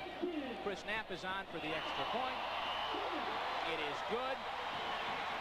And Auburn has a 17-0 lead. The Tigers are in control. Now to the sidelines and Michael Adams. Outstanding defensive players for the Auburn Tigers this afternoon has been number 20, Shan Morris, who made that big stop of Tennessee's William Howard. He's a son of a very famous football player, Larry Morris, All-American at Georgia Tech back in the 50s, and of course an All-Pro linebacker with the Chicago Bears during their last glory years, 1963. Must be kind of funny to see your son out here following in your footsteps. Good funny. Good fun. I'm a football dad now, and I'm proud of seeing him. He's a good hard hitter, and he's a good player, and he really likes it down here at Auburn. How did he get away from going to Georgia Tech? I know you reside in Atlanta. Well, he wanted to do his own thing, and he didn't want to be an engineer, so he's down here, and he's doing well. How about the Tigers? They're putting it to Tennessee this afternoon. I'm proud of them. This is great Southern football. Great Southern football, and Tennessee's got a fine team, and Auburn's playing extremely well today. Okay, Larry, thanks for joining us. Go upstairs. I know you had a great seat. Okay, appreciate it. Nice hat. I need this. Larry, I remember Morris back with guys like Fortunato and Ed Obradovich and Doug Atkins and that crew back in the early 60s with the Chicago Bears. That drive, that Fullwood score, direct results of the Tennessee turnover. It's 17-0. Anthony Miller works his way up to the 25-yard line. Lynn Swan, Tennessee's got to go to work in a hurry. They certainly do. Johnny Majors told us at the beginning he didn't think a team could win the SEC with 2 losses. His team is trailing by 17 points. Time is slipping away from them. It's still 9:53 in the third quarter, which is a lot of time, but it's not all day for him to just casually run the football up and down the field to make up for the 17 points. Again, it's Randy Sanders at quarterback. Play action. Rolling. That's Terrence Cleveland near midfield, runs out of bounds at the 48-yard line. Terrence Cleveland's first reception of the afternoon. Andre Bruce was coming in from the outside on the blitz. He was picked up right there, giving Sanders the time to get to the outside. He throws well here on the rollout pass as Terrence is able to get it and stop the clock. Randy Sanders came on strong at spring practice. In fact, hit 10 of 12 in the orange and white game, impressed a lot of folks. Here gives the handoff to William Howard. Prior to this season, Sanders had thrown only 2 incomplete passes in his career. Of course, came on, as we mentioned, in that Mississippi State loss. Performed well. In fact, that was his first action in that game 2 weeks ago. First real on-the-field action in like 3 years since he played high school ball back in Morristown, Tennessee. 2nd and 6 in Auburn territory. Same kind of a play, rolling. Sanders tosses, incomplete. That ball was intended for William Howard, and Andre Bruce was over there. Kurt Crane was too. Andre Bruce runs a 4.6 in a 40-yard dash. Big, strong kid. Wasn't recruited by a lot of schools, but when he was in high school, he played tackle, wide receiver, and safety on the same football team and was selected the most valuable player in a high school basketball tournament. So they saw this kid's athletic ability and said, in time, we think he'll be a good one. Could have been a big-time college basketball player. Tennessee 0 for 7 in third down conversions. 3rd and 6. Big, big play. Sanders tossing to nobody. Going for Klingscales. But he was nowhere close to the football. So it's 4th down again for Tennessee. Again, an opportunity, a situation where if they had made it, if they'd come through, they would have been in excellent position to move that ball and continue onward. But again, they failed to come through. 0 for 8 now in third down opportunities. Can't win football games like that. Garmin punting away. Auburn lets it drop, and Tennessee downs the ball at about the 4-yard line. So Auburn backed up deep in their own territory, but they have a 17-point lead with 8:44 to go here in the third quarter. AT&T is in consumer marketing. Burger King serves over 4 million people every day. And every night, they use AT&T Watts to collect clear, accurate data from their restaurants all over the country. So they always know what's selling. Is Burger King keeping their customers happy? With AT&T Watts, the data is very clear. Talk with us. AT&T, the right choice. Power your business software into a new dimension with the Tandy 3000 computer. Important data is only milliseconds away from an advanced 286 microprocessor that delivers high-speed performance and PC compatibility. You can add up to 12 million bytes of memory and expand by sharing that power with others in your office. Discover the Tandy 3000 family of value-priced business computers at Radio Shack Computer Centers. The top pitchers, the clutch hitters, baseball's best teams in a best-of-7 duel. The League Championship Series begins October 7th on ABC Sports. Here's a look at the key play in keeping 10th-rated Arizona unbeaten today. 4 minutes, 45 seconds remained in Boulder, and the Wildcats, who had trailed Colorado through much of the game, got this 67-yard Alfred Jenkins to Jeff Fairholm touchdown pass. So Arizona remains unbeaten at 4-0. Colorado, one of the nation's real hard luck teams, slips to 0-4. Back to Corey McFerrin. That was a real thriller. Here it's Auburn in charge, 17-0. 4-yard line, Auburn with the football. Berger hands off. That is forward. 20. He's going to go. 35, 40, midfield. Is he going to be caught?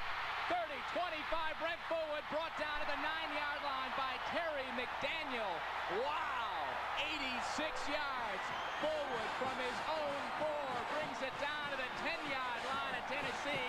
You're looking at a big-time back. Well, you sit there and you're waiting for them to go right up the middle. They do. They get the great blocking from their All-American center. The number 22, Brent Fullwood, is making strides for his own All-American candidacy as he sprints down the sideline. But, oh, look at Terry Daniels fly. Number 86, Terry McDaniels, comes up, makes a big tackle right there. On the day, 11 carries, 169 yards, and a touchdown for number 22, Brent Fullwood, the senior out of St. Cloud, Florida. That's Tim Jesse inside the 10, knocked out at about the 8-yard line. Kelly Ziegler, the man to do it. Wow. Take a rest there, Brent. You deserve it. Don't want to wear out the big horse on one long play. Give him a little time to recuperate. There's a big 8 minutes left to go in this ball game and another quarter.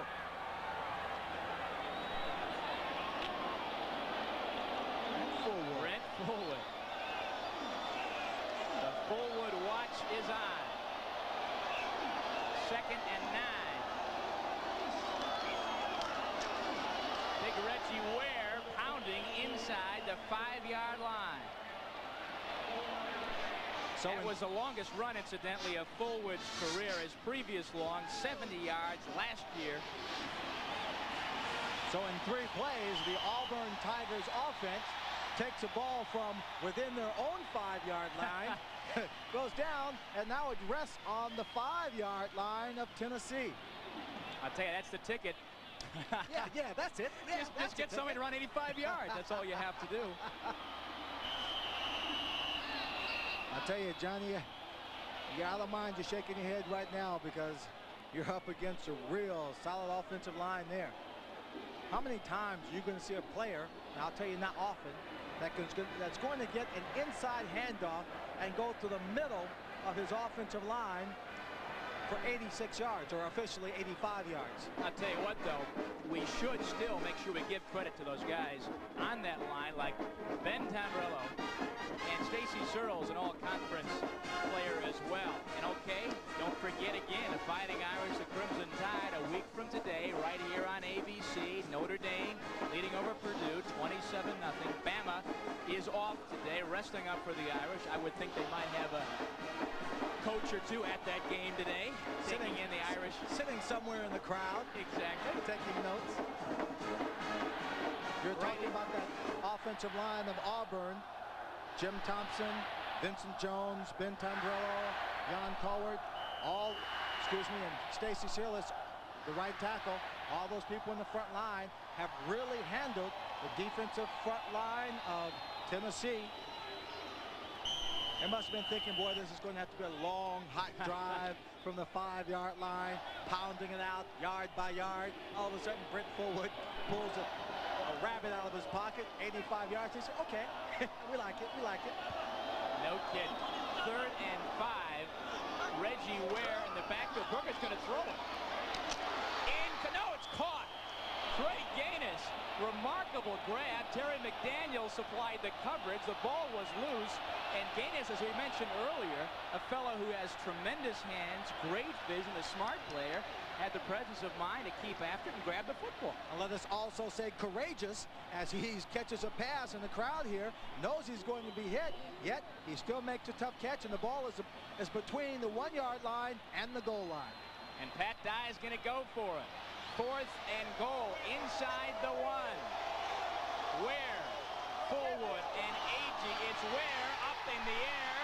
Touchdown, Auburn.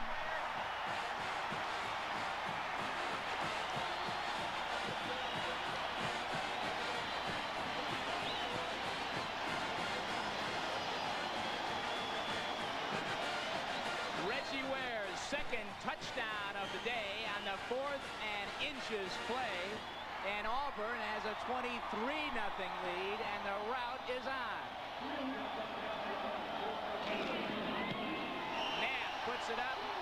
Good. Shulman, a good job as the holder, taking care of that high snap, placing it down. The Tigers have a 24-0 lead, and Pat Dye has very little to complain about right now. When you've got an All-American center and candidate for the Outland Trophy, like number 55, Ben Tamburello, you get in a 4th and inches situation on the goal line or any place on the football field, that's exactly where you go. Take a look. He just comes off the ball. He's in the end zone. He's made the penetration of the defensive line. Creates a situation where Timmy Ware just pops over the top. Wow. There's that Miami-Oklahoma score in the 3rd. And the Sooners still trailing. Nebraska easily.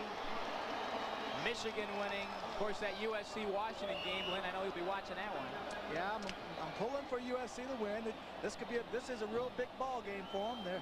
They don't have any reasons now, no more excuses. I hope they just stick it to them. Huskies are tough, though. Huskies are tough. Incidentally, the 85-yard run from scrimmage by Brent Fullwood ties Joe Cribbs for the 3rd longest run from scrimmage in Auburn football history, 85 yards. Anthony Miller still on his feet. Close to the 30-yard line. The all-time record, incidentally, Ralph O'Gwyn back in 1936 for Auburn has the all-time record, 92 yards from the line of scrimmage. There's the drive, and obviously 85 of those 96 yards supplied by Fullwood in one very quick, impressive run. Now that's the kind of scoring drive that Tennessee would like to have right now, what they're going to need very quick to get some points on the scoreboard for a miracle comeback here. 24-zip. Sanders. That's Miller. Uh-oh, he's going the other way. Look at him go. 35-40. Tackled from behind at the 43-yard line by Brian Smith. That's the kind of play that occasionally gives coaches heart attacks. 13-yard gain, though, by Miller. It will give you a heart attack, a cerebral hemorrhage, at least an ulcer. But when you think about it, watch how quickly this young man gets to the other side. We talked about his great speed. He's over there in nothing flat and turns the corner. Now, if they had a little blocking out there, which they didn't because it wasn't designed to go over there, he might have gotten that 1 or 2 block he needed to get a few more yards. He was a first-team junior college All-American at Pasadena City College in Southern California. Got away from UCLA and USC and came to Tennessee. Look out on the run. That is Vando Davis, 25-20 inside to the 18-yard line. Shan Morris brings them down. Lynn, you just said they need a long run like that. Vando Davis comes up with a 37-yard run. Vando Davis, that is his first carry of the season. They've been doing this all day, going through the center of the line, but this time he gets through real clean and breaks out into the secondary and had a long, long run. A lot of green there and nobody to stop him until Shan came over. Not a bad way to start out your career, huh? No, not at all. Freshman, 6 feet, 185 out of Wilmington, Delaware. This time it's Howard. And he is brought down by everybody, including Edward Phillips and Benji Rowland for Auburn. A welcoming committee. No kidding. Vando Davis suddenly brought to life the Tennessee fans who are in attendance here at Auburn, Alabama. 5.5 to go here in the third. And Johnny Majors and the Tennessee folks here realize they got to get in the board in a hurry here. 13 shutouts. Tennessee's making a bid not to be number 14. 2nd and 9. Ball on the Auburn 19-yard line. There's movement on that line. When I watched this Tennessee team practice on Wednesday, every time a defensive lineman jumped off sides, the center automatically snapped the ball, gave it to the quarterback, and he downed it on one knee so that they would get the penalty. Of course, if the defensive lineman is in the neutral zone and gets back, it's no penalty.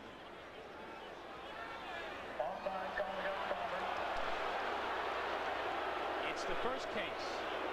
Auburn. Offside. See if we can see who it is. Is that Rocker? I believe it's Tracy Rocker. Yep, just jumps off sides, gets into the neutral zone. The center wisely snaps the ball. Quarterback just takes it. Defense. Downs it. It's a 5-yard gain. Tennessee will take it. 2nd and 4. Ball now on the 14-yard line.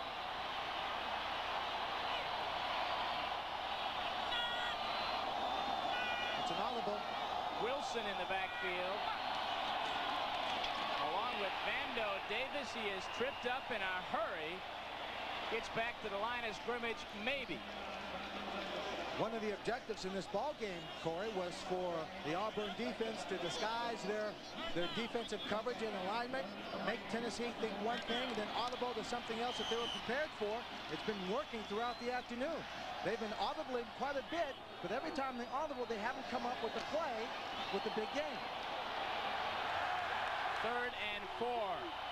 Johnny Majors. Sanders pitching out. Howard. Gain of a yard, but he is short of the first. Andre Bruce, number 93. His teammates say this guy is crazy. All over the field, a rock'em sock'em type guy. Loves to hit people. Well, Johnny Majors right now would like to rock and sock a few people himself. Just kind of shake them up and get them to play a little bit more intensely in this football game. Now 4th and 2. Reveiz is on for a 20-yard effort. All SEC performer who last year set the Auburn scoring record of 102 points along with Bo Jackson, but it is no good. No good. Reveiz misses on the field goal attempt. Tennessee is still shut out. 24-0, 4:09 to go in the third. John Heisman, the man for whom the Heisman Trophy is named, coached football at 7 different schools, including Auburn, the only one of those schools to produce a Heisman Trophy winner. Back in '71, it's Pat Sullivan passing his way to college football's top prize. Then last year, the finest running back in Tiger history, Bo Jackson, wins the 1985 Heisman Trophy. So Carlos Reveiz having his problems for Tennessee today. He had made 12 consecutive field goals coming into this game. His last miss had been 7 games ago against Rutgers. He has missed 2 today, once in the second quarter from 46 yards out, and once just a moment ago from 30 yards out. Of course, he also set out the first game of this year because of the NCAA's ruling about the tickets and misuse of tickets. Exactly. Vincent Harris to carry. Auburn has scored on its last 2 possessions here in the third quarter. Miami 14-3 over Oklahoma. Hurricanes. Oklahoma very susceptible to a strong passing offense, and it was only Miami. Miami was the only team that beat them last year in the national championship season. Of course, Tennessee fans remember the Sugar Bowl and the score 35-7, Tennessee over Miami. Harris again. Powers for about 3. Well, certainly if Pat Dye had questions about just how good their football team was, they've been answered here so far as we take a look at the third quarter score of Notre Dame over Purdue. His team has played extremely well, offensively and defensively, and now I think he's got to say, I've got a legitimate and strong contender for the SEC championship. No question about it. Berger to Harris. Harris across the 30 to the 32-yard line. First down, Auburn. Darren Miller drove Harris out. Vincent Harris, another one of the outstanding backs in Pat Dye's stable of running backs. They got 6, 7 guys who can come in and get the job done. Harris came in today with 15 carries, 50 yards, and a touchdown. Very impressive in the spring drills last year. Alexander Wright's in the ball game, by the way, Lynn. Let's see if they throw it to him, and they do at the 35. Incomplete. That pass broken up on the near side by David Poole, number 13. Make it number 14, Terry Brown. Terry Brown's not getting up. That would be a major blow to Tennessee's secondary. They're already missing Charles Davis, all SEC performer. Here it is again. He goes up. He has it, loses it, and then comes down. You know, can't tell by the way he fell what kind of injury he may have sustained. We would hope that for his benefit that he only knocked the wind out of himself. Terry Brown today was switched over to free safety to take the spot of Charles Davis out with a hamstring pull. Did not make the trip here to Auburn. So the Tennessee secondary of Brown going out is really weak right now. Not enough men on the line of scrimmage. Offense. First down. 5-yard penalty, make it 1st and 15 for the infraction.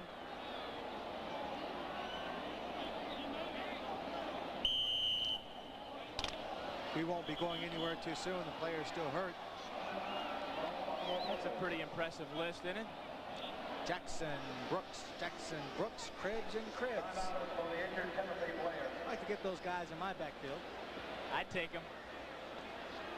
Looks like Terry is really hurting. Yep. Terry Brown, a senior from Macon, Georgia. Got him up on his feet now, helping him across the field. Terry had a great game against Auburn last year. Came up with 11 tackles, recovered a big fumble.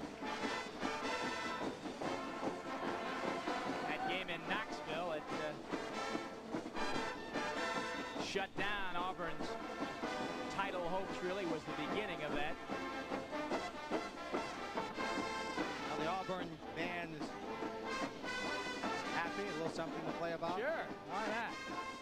Talk about great backs, as we were just a moment ago, with guys like Cribs and Andrews and James Brooks. Dallas Cowboys got a few and taking on the Cardinals this Monday night right here at ABC. Monday Night Football, 9 o'clock Eastern Time. The Cardinals and the Cowboys from St. Louis. Roy Green, terrific receiver from the Cardinals. Tough player. Forward to the 33-yard line, and the fans, you can hear them kind of hold their breath as soon as they see Forward in the game and the handoff going to number 22. I like the way you called his name out that time. It's almost like you're anticipating something here now. And we should with 12 rushes and 176 yards. We should anticipate this man will just continue in that vein.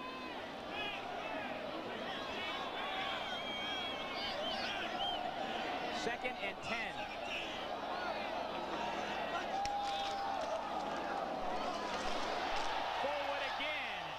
Off one man, David Poole, and reaches up and out for an extra 3 yards to the 40-yard line. Auburn is about 3 yards shy of the first down.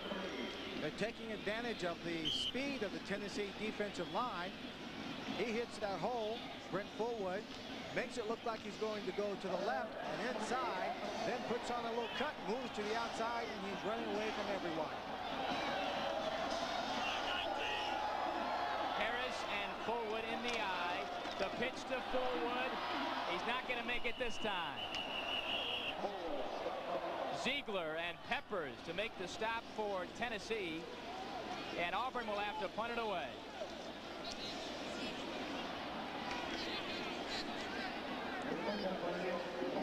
Minute 17 to go. The Tigers of Auburn in command. Come to the first aid room. Karen Jennings.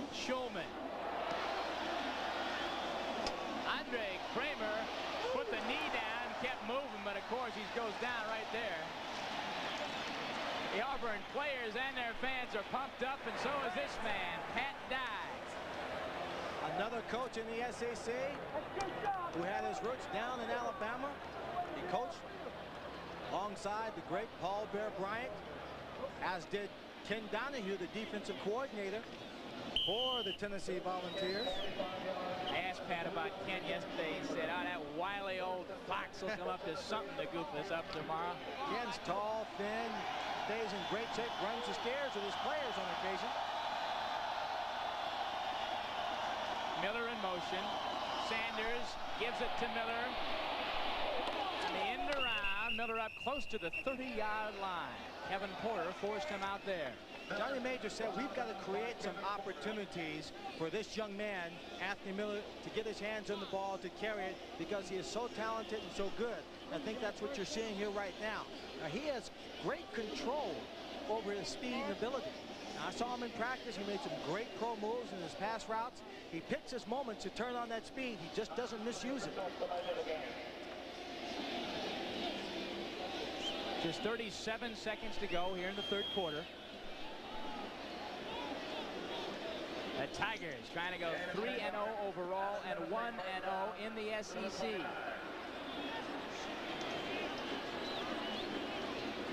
Have themselves a 24-point lead. Incidentally, Fullwood on the day with 182 yards for Auburn. His previous best came last year against Southwestern Louisiana with 173 yards. So this is his career best afternoon. 14 carries, 182. Incidentally, entering today's game, no Auburn back had carried more times than 9 in a game. Sanders, a lot of pressure. Incomplete pass. Let's throw it down now to Mike Adams. Corey and Lynn, the word on Tennessee wide receiver Terry Brown is not as bad as it appears. He just suffered a bruised left knee. As you can see, he is walking around testing that knee. Talked to the trainer, said he could possibly get back into the game, but the last thing Johnny Majors needs right now is another injury. Corey? No question about that. Terry Brown trying to work that leg out a little bit. It's 2nd and 10 after the incomplete pass by Sanders. 29-yard line of Tennessee. Over the middle, it is caught. Looks like Kennard McGuire, number 80, that's right. Hit immediately by Kurt Crane. As the time ticks down here in the third quarter. Tennessee Volunteers and Johnny Majors in trouble at Auburn, Alabama. They've not won here since 1980 when Tennessee shut out Auburn 42-0. That's it. 3/4 of action are over. Back with more after this message and a word from our local stations. 32. Telling a story in a football game, that certainly is one major reason why Auburn wins. Auburn is leading, I should say, 24-0. At that time, once again, defensive lineman for Auburn jumped into the neutral zone. The center snapped the ball. They're going to pick up 5 yards here, and that's going to be enough for the first down. All right, first time today they've come through on a third down situation, and it's not exactly on their own accord. I don't think statistically, though, they get credit for that. Offside, defense, first down. Do they get that, you think? I'm not sure. George, do they get that? Here, George Hill. Do they get credit for that? Nope, they do not get credit for a third down conversion because of a penalty statistically. But they'll accept it gladly. 14:50 to go in the fourth. 1st and 10. Tennessee. Sanders, look out! Hit hard from behind by number 49, number 48. That is Alvin Mitchell, outside linebacker out of Venice, Florida. Sanders had no chance, did not know he was coming. There were 2 people coming around the backside. He had 1 blocker back there to pick him up. He had to make a choice. He took one. The other one got through. Now they're back to where they started when they had the first down. 3 plays ago. 2nd and 20 now. The Tennessee band members trying to keep smiles on their faces. Sanders, the fake, spins, fires, complete there. Number 35, William Howard. He's banged out of bounds immediately. Let's go to Mike Adamle now. Mike. Well, Corey down 24-0. Tennessee obviously could use a few good men. I'm not putting down the Volunteers this afternoon, but these guys look like football players. A Boy Scout troop from Valley, Alabama. Maybe Johnny Majors should take a look at them in the long run. In about 10 years, they'll be able to play. This guy is obviously a nose tackle. This guy's a quarterback. This guy's a middle linebacker. This guy's a running back. But I understand, even though you guys are from Valley, Alabama, you're not Auburn fans.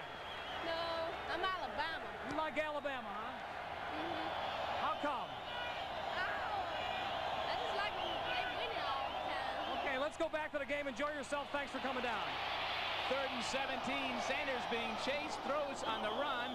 It is caught, I believe, by Klingscales. It is on the 44-yard line. It's good for the first. No, it is not good for the first down. It's about 6 yards short.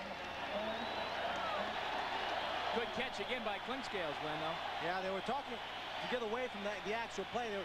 Michael was talking about the future. There is one guy, they have a freshman down in Tennessee. He's number 60 named Anton Davis. This guy came in at 340 pounds. They trimmed him down. He's an offensive guard, now playing on their redshirt team at about 305. And I saw him. He looks good for 305 pounds. The new refrigerator, huh? Next year, you hear a lot about that young man. Time out in the field. Auburn continues to lead. Zenith's clean, cube-shaped styling gives you so much screen from side to side and corner to corner, it makes watching television a whole new ballgame. Zenith. Quality. For every man who wears Brute deodorant, there's a woman who'll always be glad that he did. Because a man who wears Brute deodorant is nice to be close to. Brute. It smells like a man. Great. 2 out of 3 Indy drivers rely on STP oil treatment, because when it comes down to it, STP adds extra lubrication to reduce engine wear in whatever you drive. STP is the racer's edge. The top of your TV should be more than just a shelf for your VCR, so Zenith designed a slim, new midsize that does just about everything but take up space. Zenith. Quality. Last season, the high-flying Cowboys came into St. Louis looking for easy prey, but the Cardinals won 21-10. Will history repeat on ABC's Monday Night Football? Jim Lamp, New York with American League East baseball details. Boston has shut out Toronto to reduce its magic number to 1. Bruce Hurst was the winning pitcher there. Jack Morris shut out the Yankees, his 20th win of the season. The Yankees eliminated from the race. Back to Corey McFerrin.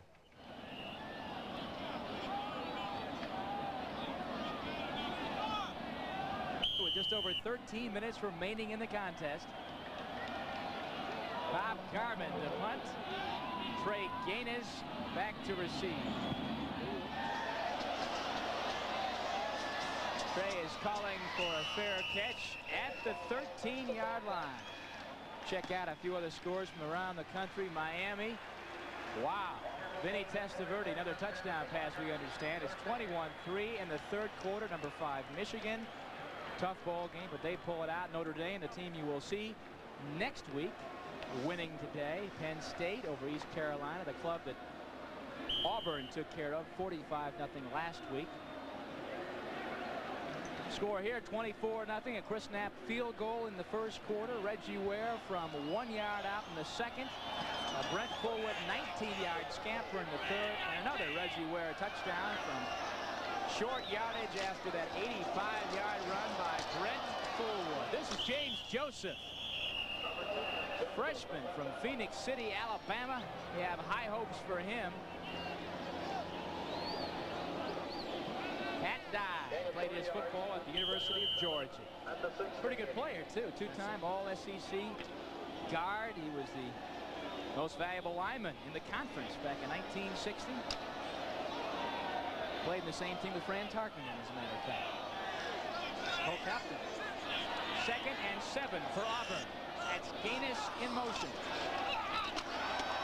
James Joseph trying to find some room. Still on his feet, squirming and churning around. Well, the game is at that stage where you're going to see a lot of backup players, I think, come in from Auburn and get a chance to play here against Tennessee. Show you some more scores here. Rutgers and Syracuse. And this is the kind of ball game that when those backup players come in and get that experience later on in the year, if there's an injury or a tough ball game, somebody goes out, they won't be putting in inexperienced people. 33 for the Tigers. That's Gaines in motion. The back's shifting, and I believe to be illegal motion on the Tigers. Like left guard Stacy Dunn was the man to initially move.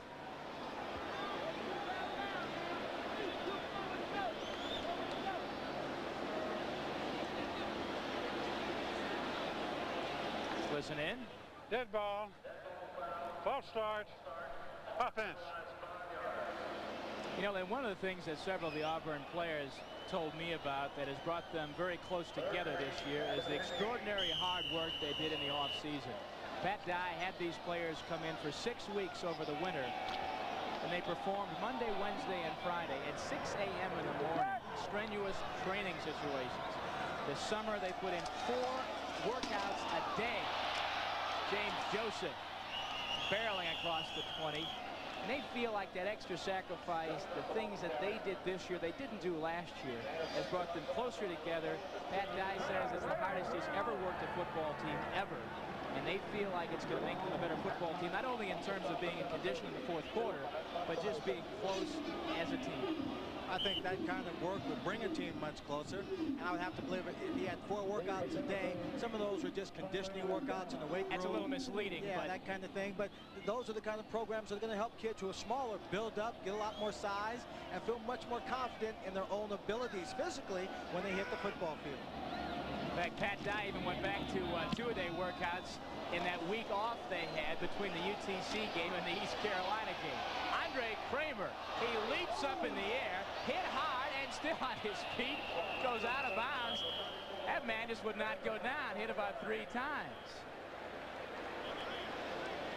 There's a flag on the play. There's a 45-yard punt, a 10-yard return by Kramer. There is a flag.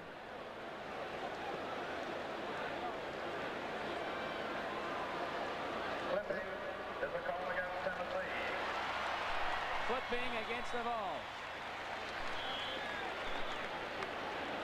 Another mistake that only moves Tennessee further away from getting any kind of points on the scoreboard.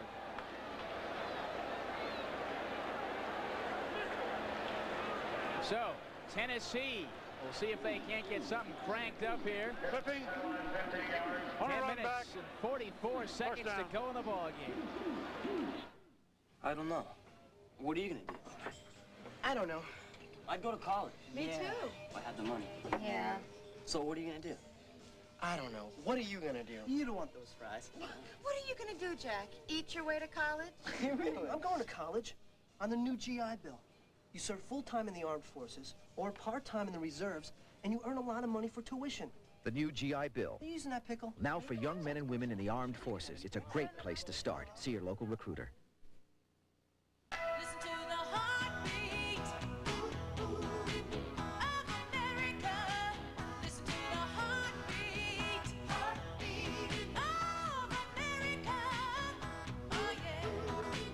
It's the rhythm on the road.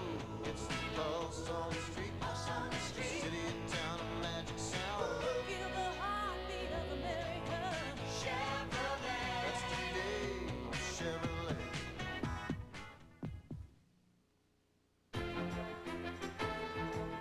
Years ago, the renewal of the Auburn, Tennessee series after a 17-year lull. The star, UT's tailback in the single wing, Johnny Majors. Johnny rushes for 2 touchdowns, passes for another as the Vols crush the Tigers 35-7. Majors en route to his finest year as a collegian. He would play second in the Heisman Trophy balloting.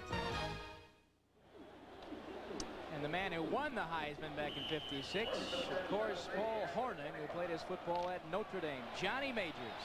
Of course, in 1976, he led the Pittsburgh University team to a national championship with Tony Dorsett, Hugh Green. And left left immediately thereafter for the University of Tennessee job. Incomplete pass intended for Clinkscales from Sanders. He called that decision to leave Pittsburgh and that national program there, the national title he had developed, as one of the most traumatic things he's ever had to do. I'm sure. Leaving a national championship, players you've recruited to build that program, and then he's coming back home to Tennessee. Baseball coming up, of course, the league championship series. American League begins on the 7th, the National League on the 8th. Who do you like? I like Boston, and I like the Mets. All right. But Boston has to get there first. One game away. That's right. Charles Wilson. Wilson, the young man who broke his forearm early in spring camp. He's back earlier than anticipated. Junior out of Pritchard, Alabama. You see Miami and Oklahoma. Oklahoma scored their first touchdown of the game moments ago. Oklahoma's a third quarter. They're still capable of coming back. They have a shot. The way that offense, they can break something open in a hurry. Like this one needs to break something open in a hurry. For third three, exactly. 10 minutes to go in the game. Wilson, you see the big cast on his arm there, and he is whipped to the ground by Tracy Rocker. Another third down situation. They failed to convert. You know, when Johnny Majors gets this unit back to Tennessee, he is going to have a few words for them about not being able to convert on third down. Johnny Majors will, and of course, his offensive coordinator, Walt Harris, who is from El Camino, California, neighborhood that I lived in, and he coached over at Berkeley with Mike White, coached with him at Illinois, fashioned this offensive unit much like that of Cincinnati's and San Francisco. They finally made a big play. That ball was down. It is not a fumble.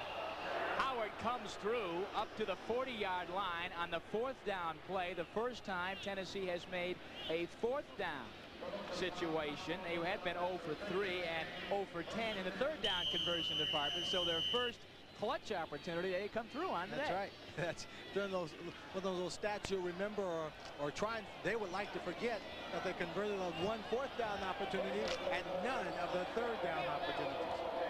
Howard, who produced 71 yards in the first half, only 14 yards in the second half. He's got 85 for the game. Sanders, quick pass. This is Miller, the man we told you about. Across midfield, what speed he has. And he's still on his feet. To the 20. He's going to go, I think. 10, 5, touchdown. Anthony Miller. This is the young man we've been talking about all day. 60 yards for the score. The junior college All-American, Lynn Swan says, has got big-time football player written all over. At that time, he shows some of his ability, and with a little help from his friends, when he was losing his balance, he's able to go the distance, 60 yards for the touchdown. Now, this is a very popular play with the Tennessee football team. Auburn knew they were going to run this quite a bit, but they get the people out in front. Right there, he's almost knocked down, but he gets a little help. That's Vince Carter, number 9, supplying the help. He keeps him up. Number 4 comes over to make a tackle, but he's already in the end zone. Impressive performance. Anthony Miller, he had been the yardage leader coming into this game with nearly 150 yards to the air. That is Tennessee's first touchdown pass of the year. In fact, through 2 games last year, Tennessee had compiled 6 touchdown passes. And with the more immediate in mind, the first points for the Tennessee football team this afternoon. That is for sure, but we got a taste of what Tennessee fans have to look forward to. This young man came in from Pasadena City College, a junior college transfer. He's got a couple more years. Of course, once again, next week, Notre Dame taking on Alabama. That's going to be a pretty good matchup. I look for Notre Dame to try and make or salvage the early part of the season with a big win over Alabama. But Alabama's not going to give it to them, of course. No, they sure aren't. And it's at Legion Field, too, which does not make that task any easier. Cornelius Bennett, their big linebacker, All-American linebacker. He'll make his presence felt. Yeah, we talked to Pat Dye about that game coming up next week. And I can tell you who he'd like to win, but I can also tell you who he thinks is going to win. I'm sure he would like to see Alabama lose, have some of the steam taken out of him. Another happy co-ed out here. All right, Tennessee at the timeout. They're going for 2. It's 24-6. Need all the points they can get in the backfield. I formation. You got Miller and you got Howard. Quarterback continues to be Randy Sanders, shouting instructions. That's Howard, straight up the gut, diving through, and he gets it. The 2-point conversion works for Tennessee. Johnny Majors not conceding yet. So, Tennessee with 8 points on the board, 16 points behind. Question is there time enough left to get back in the game? 24-8 Tigers. To photograph the Earth's resources from the air, they say you need a camera that can see through clouds. Fat chance. Can't be done. But Goodyear said, let's try a new way. And developed a special kind of radar. Goodyear? Yeah, the Aerospace Group. Radar that not only sees through clouds, but gives you pictures as sharp as some cameras. Good thing we didn't listen to what they say. Goodyear.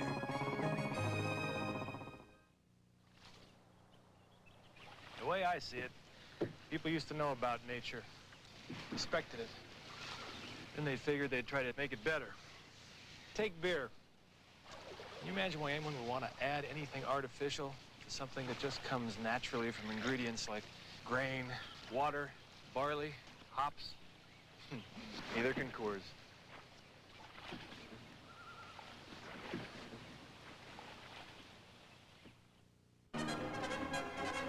Network television premiere.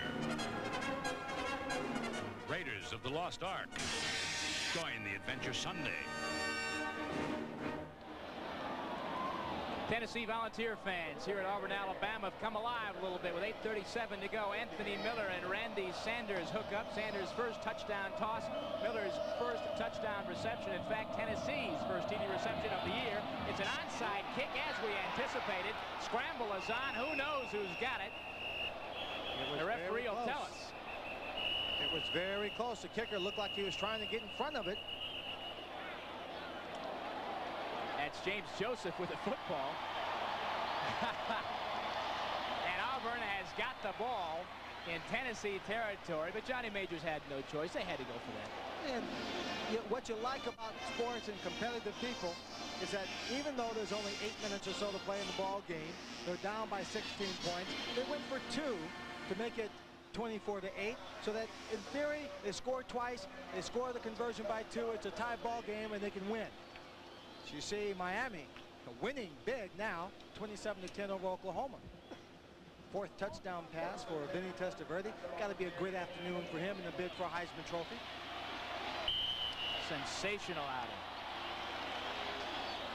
Of course, talking about sensational outings, let's not forget number 22 in blue. His name is Brent Fullwood. Career high, 182 yards on those 14 carries. And this is Fullwood again. He's got some room right side. And he bounds up close to the 30-yard line. A first down. Brent Fullwood putting on a show here at Auburn. Let's go down to Mike Adamle on the sideline. You know, Corey and Lynn, college band members are a little bit like Rodney Dangerfield. They work hard, they're tireless, they're talented, but nobody gives them no respect at all. Scott Eves is a band member, he's a drummer, he's an engineering major, and you gotta be hot. This is all wool. That's right. It's about 20 or 30 degrees hotter than it is for everybody else sitting up here. It's terrible. Well, after that Anthony Miller touchdown, the Pride of the Southland Band finally has something to beat their drums about. Yeah! Go ahead. Hey, Mike, can you bring that hat up for us?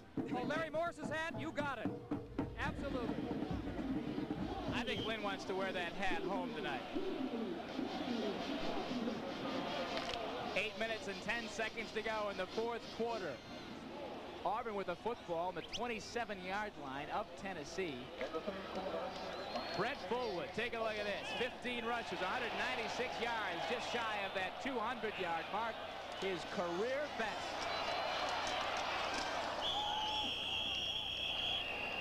Couple more yards towards that 200-yard mark. Brett Fullwood, quite an afternoon. Kelly Ziegler brought him down there. There you get an idea of some of the haircuts that these Auburn kids have decided to show off around campus. They had a midnight raid here about 10 days ago. And they actually volunteered for it. 33.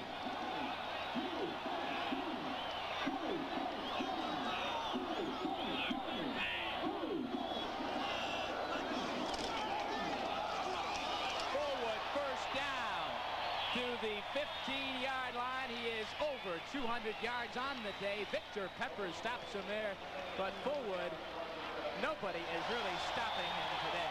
Okay, in an effort, he's got 17 carries for 207 yards. In an effort to stay on top of the Fullwood watch here this afternoon, how many of you might guess what the most yards for an afternoon is for the Auburn Tigers? 307. By George, you've got it, Corey. That was in 1944 on 33 carries by Curtis Kuykendall versus Miami. Tommy Agee. Stacked up at about the 13-yard line. Mike Kelly is there. Of course, after that phenomenal day that Curtis had, it reached 290 yards by Bo Jackson, 256 by Bo Jackson, 250 by Joe Cribbs.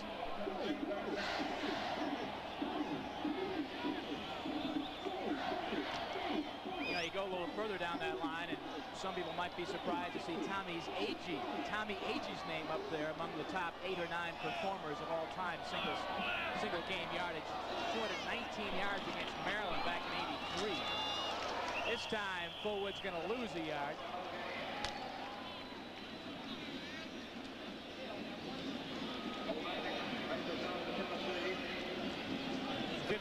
Mark Hovanek, Tennessee's big play man. I've got to tell you this, Corey. We talked about this before. You know, I was born just outside of Knoxville, Tennessee. My grandmother wanted me to be a Tennessee Volunteer, but the Trojans got to me first. You know, Johnny Majors almost attended Auburn. He was all set to go, and his mother kind of talked him out of it, as I understand. Berger to the air, the end zone. It is incomplete. That ball intended for Lawyer Tillman. Covering is Terry McDaniel. Well, certainly with a 16-point lead, there is no letdown, and the Auburn Tigers onslaught. They want to increase this lead. They put the ball in the air, although incomplete, into the end zone. Chris Knapp comes on to attempt what appears to be a 30-yard field goal. Knapp with one field goal already today, a 36-yarder back in the first quarter. Again, from 30 yards. The place down, it is up, it looks good from here, and it is. Chris Knapp, good from 30 yards out, his second field goal of the afternoon, as Auburn increases its lead by 3 points. 27-8 our score, just over 5 minutes to go in the fourth. We'll be back. Every Monday through Friday, Mike Horner drives his Chevy S10 4x4 to work. Hi, Mike. But on Friday, November 9th, Mike made a different kind of commute. The Baja 1000. North America's most punishing off-road race. Could an everyday Chevy S10 survive? It not only survived, it won its class. Nothing works like a Chevy truck. And now, the big one. Get 2.9% financing or up to $750 cash rebates on most new 86 Chevy trucks. Fixing this water damage will cost $1,200. Could I have prevented it? You could with Thompson's Water Seal. This water damage is going to run $750. What would have stopped it? Prevent water damage with Thompson's Water Seal. Simply brush Thompson's on wood, brick, or concrete, and it penetrates to form a barrier water can't get past, even when driven by 98-mile-per-hour winds. This time, I'm going to protect my new deck with Thompson's Water Seal. A great defense against repair expense. A classic football matchup. The Fighting Irish of Notre Dame tackle undefeated at third-ranked Alabama. Coverage begins with College Football Today next Saturday. Jim Lampley in New York. Since last we spoke to you, Oklahoma got a Jamel Holloway to Keith Jackson touchdown pass. Then Vinny Testaverde hit Mike Irvin, Testaverde's 4th touchdown pass of the game, his 3rd of the 3rd quarter. He's hit 11 in a row and 21 of 24 on the day as the Hurricanes are pounding Oklahoma 28-10 early in the 4th quarter. Corey? Thanks, Jim. Wow, what a day for Testaverde. You're right. Talk about the Heisman. Perfect showcase today against the #1 team to have a day like that. Ball bouncing into the end zone. Miller will not bring it out. Tennessee's football on the 20. Well, you have to believe that the coaches at Miami had to be somewhat pleased at not having to have a problem of deciding which quarterback to play, since Bernie Kosar decided to leave Miami early and pursue a professional football career, opening the door for Vinny Testaverde to go in without any kind of controversy. Very true. So Tennessee, they're down 27-8. 5 minutes and 13 seconds to go. Randy Sanders trying to take advantage of this time to prove that perhaps he should be the Volunteers' #1 quarterback. He's being pressured, throwing on the run, completes that pass, I believe. Vando Davis, the man, incomplete pass, setting up a 2nd and 10. Comparison of the rushing yards, Auburn 291 to 108. Brilliant day of Brent Fullwood. 210 yards. That 291 you see there. A day Brent Fullwood will remember for a long, long time.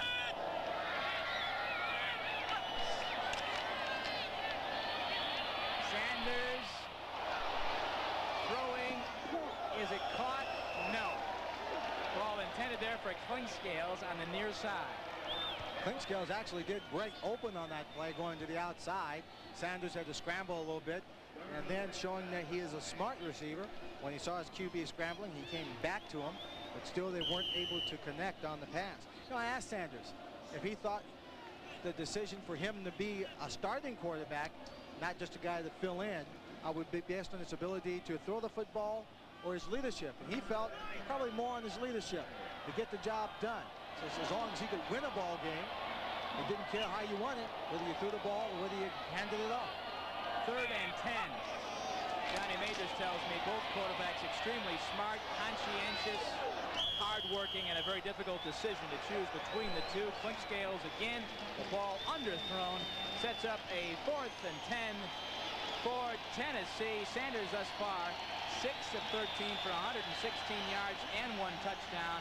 The majority of that yardage coming on that 60-yard play to Anthony Miller, the 1 touchdown Tennessee has come up with today.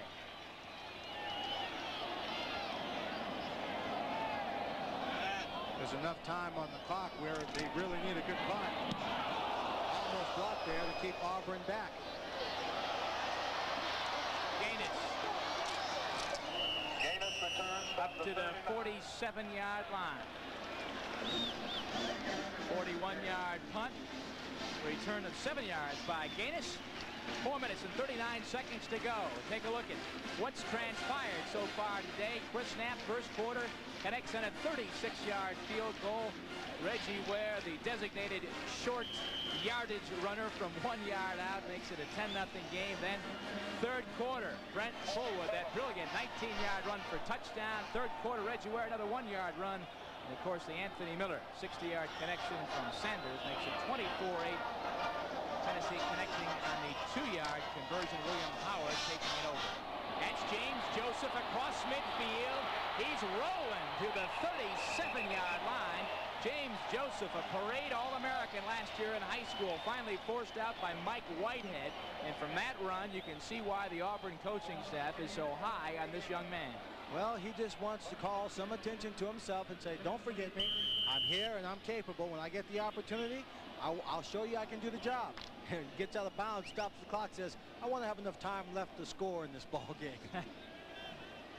He rushed for nearly 1,600 yards and scored 18 touchdowns in high school last year. Phoenix City, Alabama.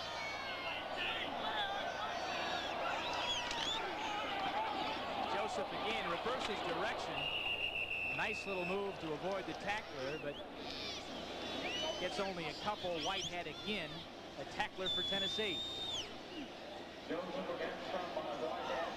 4 minutes and 12 seconds to go here in the fourth quarter as the shadow continues to fall across the field here at Jordan-Hare Stadium, almost completely covering the field at this point.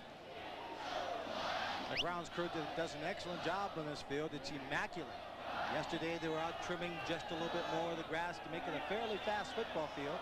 And as good as it looks, it doesn't have all the plumbing and stuff underneath it to keep it in such great shape. Joseph again crunching his way inside the 30 to the 28, where Milton Gordon puts the hit on. You see the clock ticking now. As Auburn trying to go 3-0 on the year. Last year with Bo Jackson and company, a disappointing season for the Tigers, finishing at 8-4 overall, 3-3 in the SEC. Good for a 5th place finish. They'd like to do a whole lot better this year. Off today's performance, it looks like they may have a chance to do exactly that. Timeout in the field as Jeff Berger trots over to the near side. It's 27-8. Tigers in command. I had to try this to believe it. Denerex tingles. Tells me it's doing more. Selsun Blue, no tingle. Both Denerex and regular Selsun Blue have dandruff medicine, but Denerex adds an extra anti-itch medicine. So long, Selsun Blue. Hello, Denerex. The doctor said I have swollen hemorrhoidal tissue. Then get Preparation H. Preparation H relieves pain and itch for hours, and it helps shrink swelling of inflamed hemorrhoidal tissue. Preparation H works great. Doctor recommended, hospital tested Preparation H. Yeah, I know I need life insurance, but I hate spending money on something I hope I'll never use and won't be around to enjoy if it ever is used. Leave it to the good hands, people. Allstate has life insurance that pays you for living. Allstate Universal Life. It protects your family if you die, and it can provide competitive earnings for your retirement. So, my family's set if I'm gone, and I'm in the money if I stick around. I think I'll stick around. You're in good hands with Allstate. A member of the Sears Financial Network. Corey McFerrin, Lynn Swan, and Mike Adamle in Auburn, Alabama. Jordan-Hare Stadium, where several thousand of the original 72,000 plus have already made their way to the exit. Auburn with a 27-8 advantage. Bolton in motion. He gets the ball on the reverse, and he's got a lot of open field ahead. To the 20, to the 15, and he's hit there by Kelly and Terry McDaniel. Number 86, Terry McDaniel, he was the only man out there to even stop him on this play. The reverse is working very well here because of the pursuit of Tennessee. He takes the ball. McDaniel is back there fighting off two people, big lineman. He makes a great tackle here for him, picking up that leg, trying to make a wish. His wish is for more points, but he just didn't get it. 15 yards on the play. We cannot tell who that is. That's 85, Lawyer Tillman. That may be Bolton who made the play. It is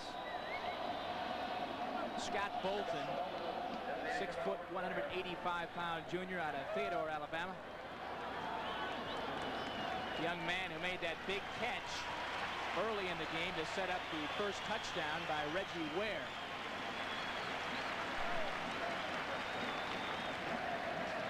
Lynn, Monday night. Monday night football. Cowboys, something Cardinals. Special. Always something special.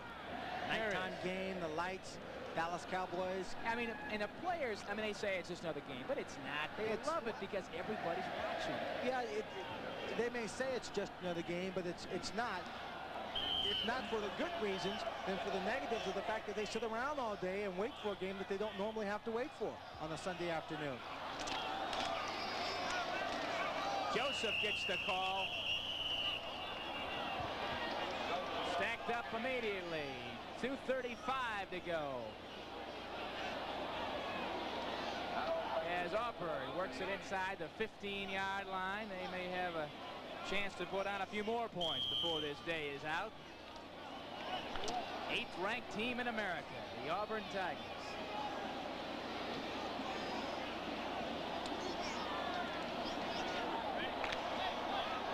Brent Fullwood. This will be a day that Auburn fans will remember not only for the victory over Tennessee, a major rival of the Auburn Tigers, but also because of the performance of number 22, Brent Fullwood. That was Vincent Harris on the carry there. Under 2 minutes to go at Auburn, Alabama. And I think the Tigers are exacting revenge for last year's bitter defeat up in Knoxville. This will be Pat Dye's 99th career win. Pat Dye began his head coaching career at East Carolina. From there, spent a year at Wyoming. He's now in his 6th season at Auburn. Joseph through the 10, inside the 5 for the first down. As the clock continues to tick down, Auburn looks like they're going in again. In fact, in that entire coaching career for Pat Dye, he's only had 1 losing season. That came up back in 1981, his first season at Auburn.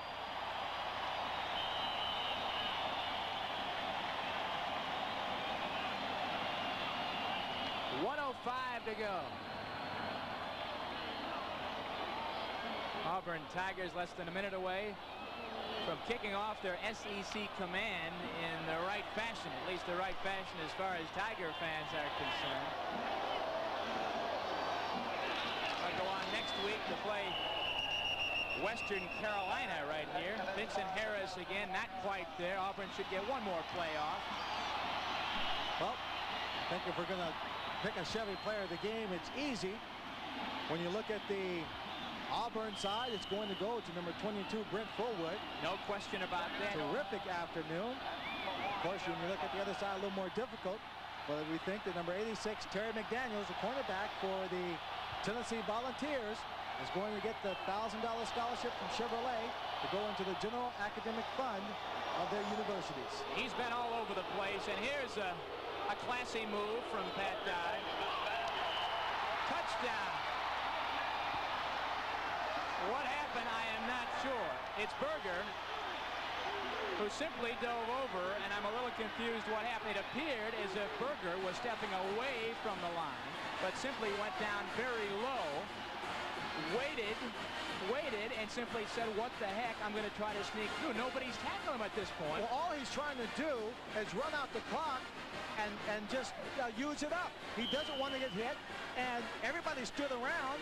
He said, why not? They were crowding in around him. Then he just moved forward. I think that's exactly what happened. I think initially they said, hey, let's not run it up. Let's just run out the clock right now. He said, nobody's touching me. I'm standing here. Let's play football and dive it across. As they scored the extra point to make it 31 points for the Auburn Tigers. Excuse me. 34 for the Auburn Tigers. I think it's a fault of the Tennessee defense. They've got to go over there and touch him to make sure he's down. All they had to do was touch him, but everyone stood there. This is very, very unusual. Berger on the touchdown to make it 34-8. Let's look at it one more time, see if we can't see it. It looked to me as if his knee might have actually touched the ground before the football went over the plane of the goal. Well, he's hiding behind all these guys, and that's him just struggling out. His knee does come down right there, but the question would be whether or not the ball was over the plane. As he touches, I don't think the ball was over the plane. It looked like it may have been short.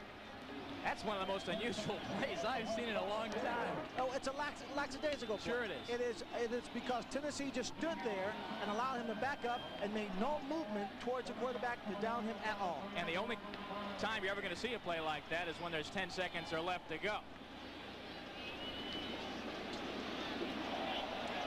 We've got 3 seconds to go here at Auburn, Alabama. When we finish up here, and we'll do so in just a few moments, we're going to join the Notre Dame-Purdue game also in the 4th quarter. I think right here Auburn's just going to hit a little squib kick, make some of the guys up front take the ball, touch it, the clock will start, the game will be over. That's Jim Miller for Tennessee. The clock runs out. Auburn has its revenge from last year's bitter defeat at Knoxville, and they've got it big. 34-8 the score. Your star of the game, Brent Fullwood, number 22, as Johnny Majors and Pat Dye talk things over. Have gone head-to-head for many, many years. A final score here from Auburn, Alabama, 34-8. The Tigers win it big. Brent Fullwood leads the way.